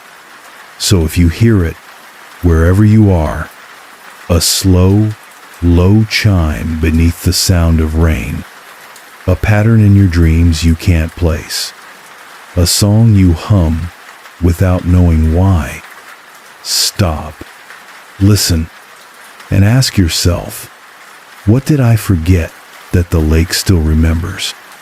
Because the bell isn't broken. The bell isn't lost. The bell is waiting. They gave me a checklist, not instructions, not a contract, just a checklist titled Redmare Lighthouse, Winter Cycle Maintenance, Solo Post. I found it folded in half, inside an envelope, taped to the front door of the supply shed. No one was there to meet me. No supervisor, no welcome, not even a note, just the list and a key. I unlocked the door myself. Inside, the air was salt-heavy and sharp, like rusted chain and low tide, the kind of smell that never entirely leaves your clothes. I stood in the narrow foyer and read the checklist again. Test radio equipment. Record signal strength. Maintain generator. Stay off the rocks. Lock tower door after dark. Do not keep a log after 11 p.m. If the foghorn calls twice, wait. If it calls 3 times, do not answer. No explanations. No initials. Just that. I took the job because I needed to be somewhere else. Anywhere else, really. The kind of place where my phone wouldn't work, where no one could send condolences I wasn't ready to receive, where the sound of the ocean might smooth out the edges of everything I was carrying. My brother had passed away 3 months earlier. Not suddenly, the opposite. It was long, slow, the kind of goodbye that gets stretched across hospital rooms and morphine drips and things left unsaid until it's too late. We hadn't spoken in years, not properly, and yet when he died, I was the one they called. He used to tell me about lighthouses. He'd had a strange obsession with them as a kid, not nautical ones, not postcard perfect, the isolated ones, the ones on maps no one used. He once told me he liked them because they're the last to know when something goes wrong. I thought about that a lot when I got the posting. Redmare sits on a jagged strip of cliff above the Atlantic. The land bridge leading to it is only visible at low tide. The rest of the time, it's cut off a tooth of land in the mouth of winter waves. The structure is old, brick over stone, 3 floors, spiral stairs, a light that no longer rotates but still burns red in fog. The living quarters are modest. A bed, a stove, a desk facing the sea. There's no television, no service, no one within 15 miles. Just the list. And the sea. The first night, I slept deeply. Too deeply. The kind of sleep where you wake uncertain what day it is or where you are. When I stirred around 10 a.m., the room was thick with cold and the window covered in condensation. I wiped it away and saw nothing but white. The fog already rolled in heavy, blanketing the world to the edge of the glass. The radio sat silent. I logged the generator output, checked the battery bank, recorded my readings in the ledger. By noon, I'd finished the entire checklist. I thought about adding more, but the lighthouse didn't seem to want extra input. There was something complete about it, like it had already learned how to run on its own. That night, I heard the first foghorn. Low, distant, one call only. It echoed through the walls like breath. I wrote it down, went to bed, didn't dream. By day 5, I no longer trusted the walls. Not that they moved not in the obvious way, but they adjusted, slightly, silently, as if compensating for something I hadn't noticed yet. The desk, for instance. I was sure it faced the sea when I arrived. I remembered that clearly, sitting my first morning with coffee going lukewarm, staring out at nothing but fog. But now it faced the interior wall. No signs of movement, no scuffs, just a new orientation, like it had always been that way. I moved it back. By morning, it had turned again. The checklist changed too, subtly. The original copy was handwritten, block letters in a fine black pen, neat, standard. But on the 7th morning, a new item appeared halfway down the page. Listen carefully. Between 2 and 3 a.m., no one had touched the paper. I hadn't written it, and yet the handwriting matched mine perfectly. Even the slight tilt on my lowercase e. That night, I sat up at the desk, still turned inward, and waited. Rain had started around midnight, steady and fine, whispering against the windows. The lighthouse was utterly still. Even the beacon was dark. The fog had lifted just enough to deactivate it. At 2:14, I heard the first sound. A distant hum, low and wide, like something vast shifting underwater. Then, faintly, voices. Not words, just syllables, rising and falling in rhythm. It sounded like a choir warming up through static. I leaned toward the window. Nothing but night. But the sound wasn't out there. It was in the walls, vibrating through the beams, tuning the glass. Almost like the lighthouse was practicing a voice. The next day, the fog returned. Heavier, colorless, a full whiteout from every angle. The edge of the cliff was gone, the sea swallowed whole. I logged my readings, made coffee, and when I returned to the checklist, a new note had appeared at the bottom.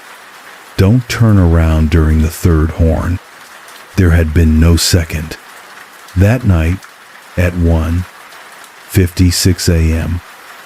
I heard it. The second foghorn. Not faint, like before, closer. Hungrier. It didn't echo like the first. It lingered, vibrating the pipes, making the floorboards shift under my boots. I waited for the third. None came, but I didn't sleep. Not well, because I woke at 9 a.m. with the blankets folded, perfectly, hospital corner tight, and I never make my bed. The journal I'd brought to keep myself anchored, small, leather, stitched, began to fill on its own. Not whole pages, just phrases at first. We remember what you forget. Do not record what cannot be kept. The light must remain unspoken. Stop logging in. Ink. Then, drawings. The lighthouse viewed from above, but distorted, wider at the base, with rooms that didn't exist.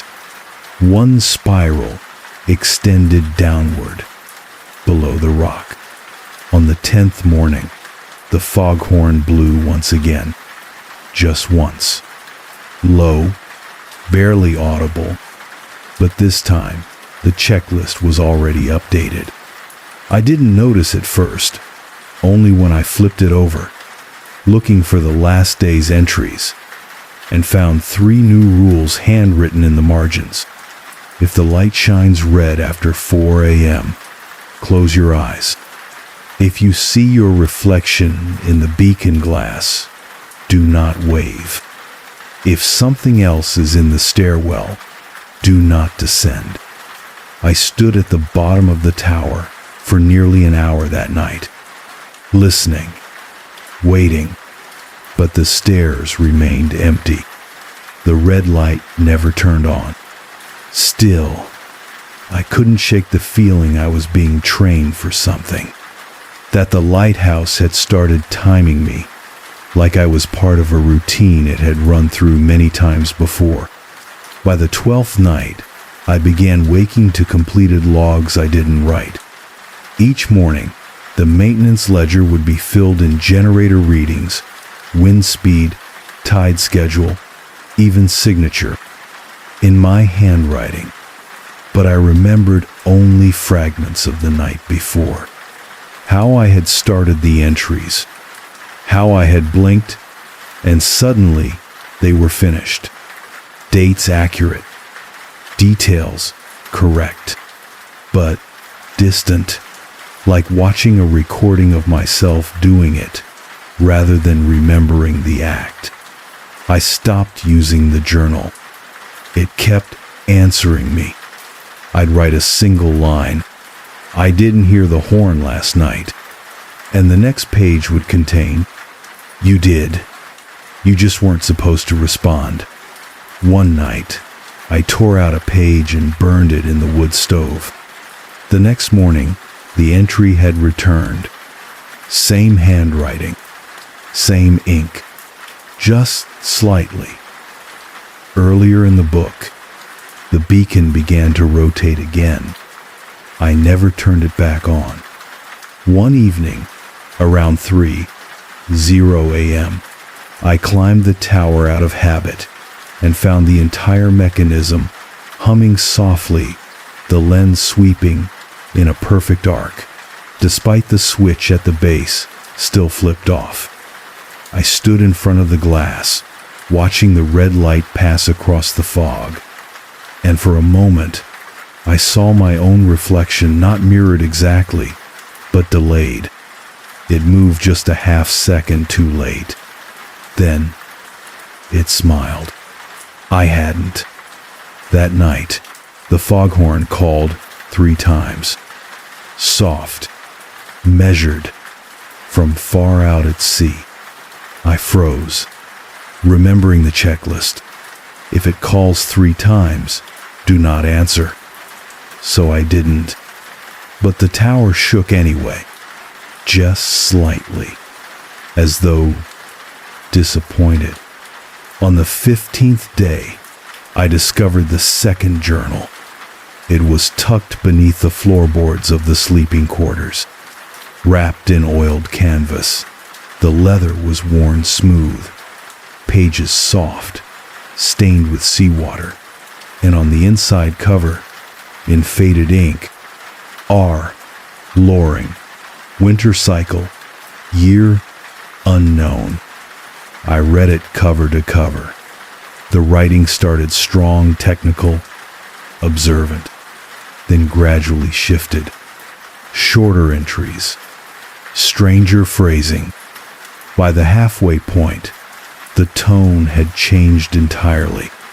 The lighthouse is teaching me to stay still. It hums when I forget things. I am being overwritten. When I look in the window now, I don't always see me.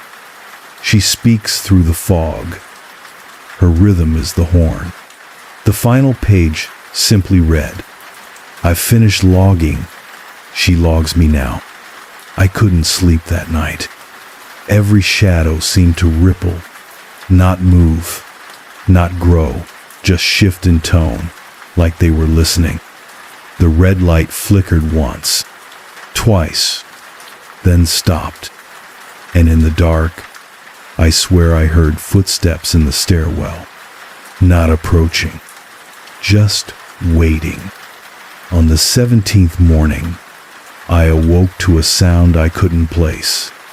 Not the horn, not the rain.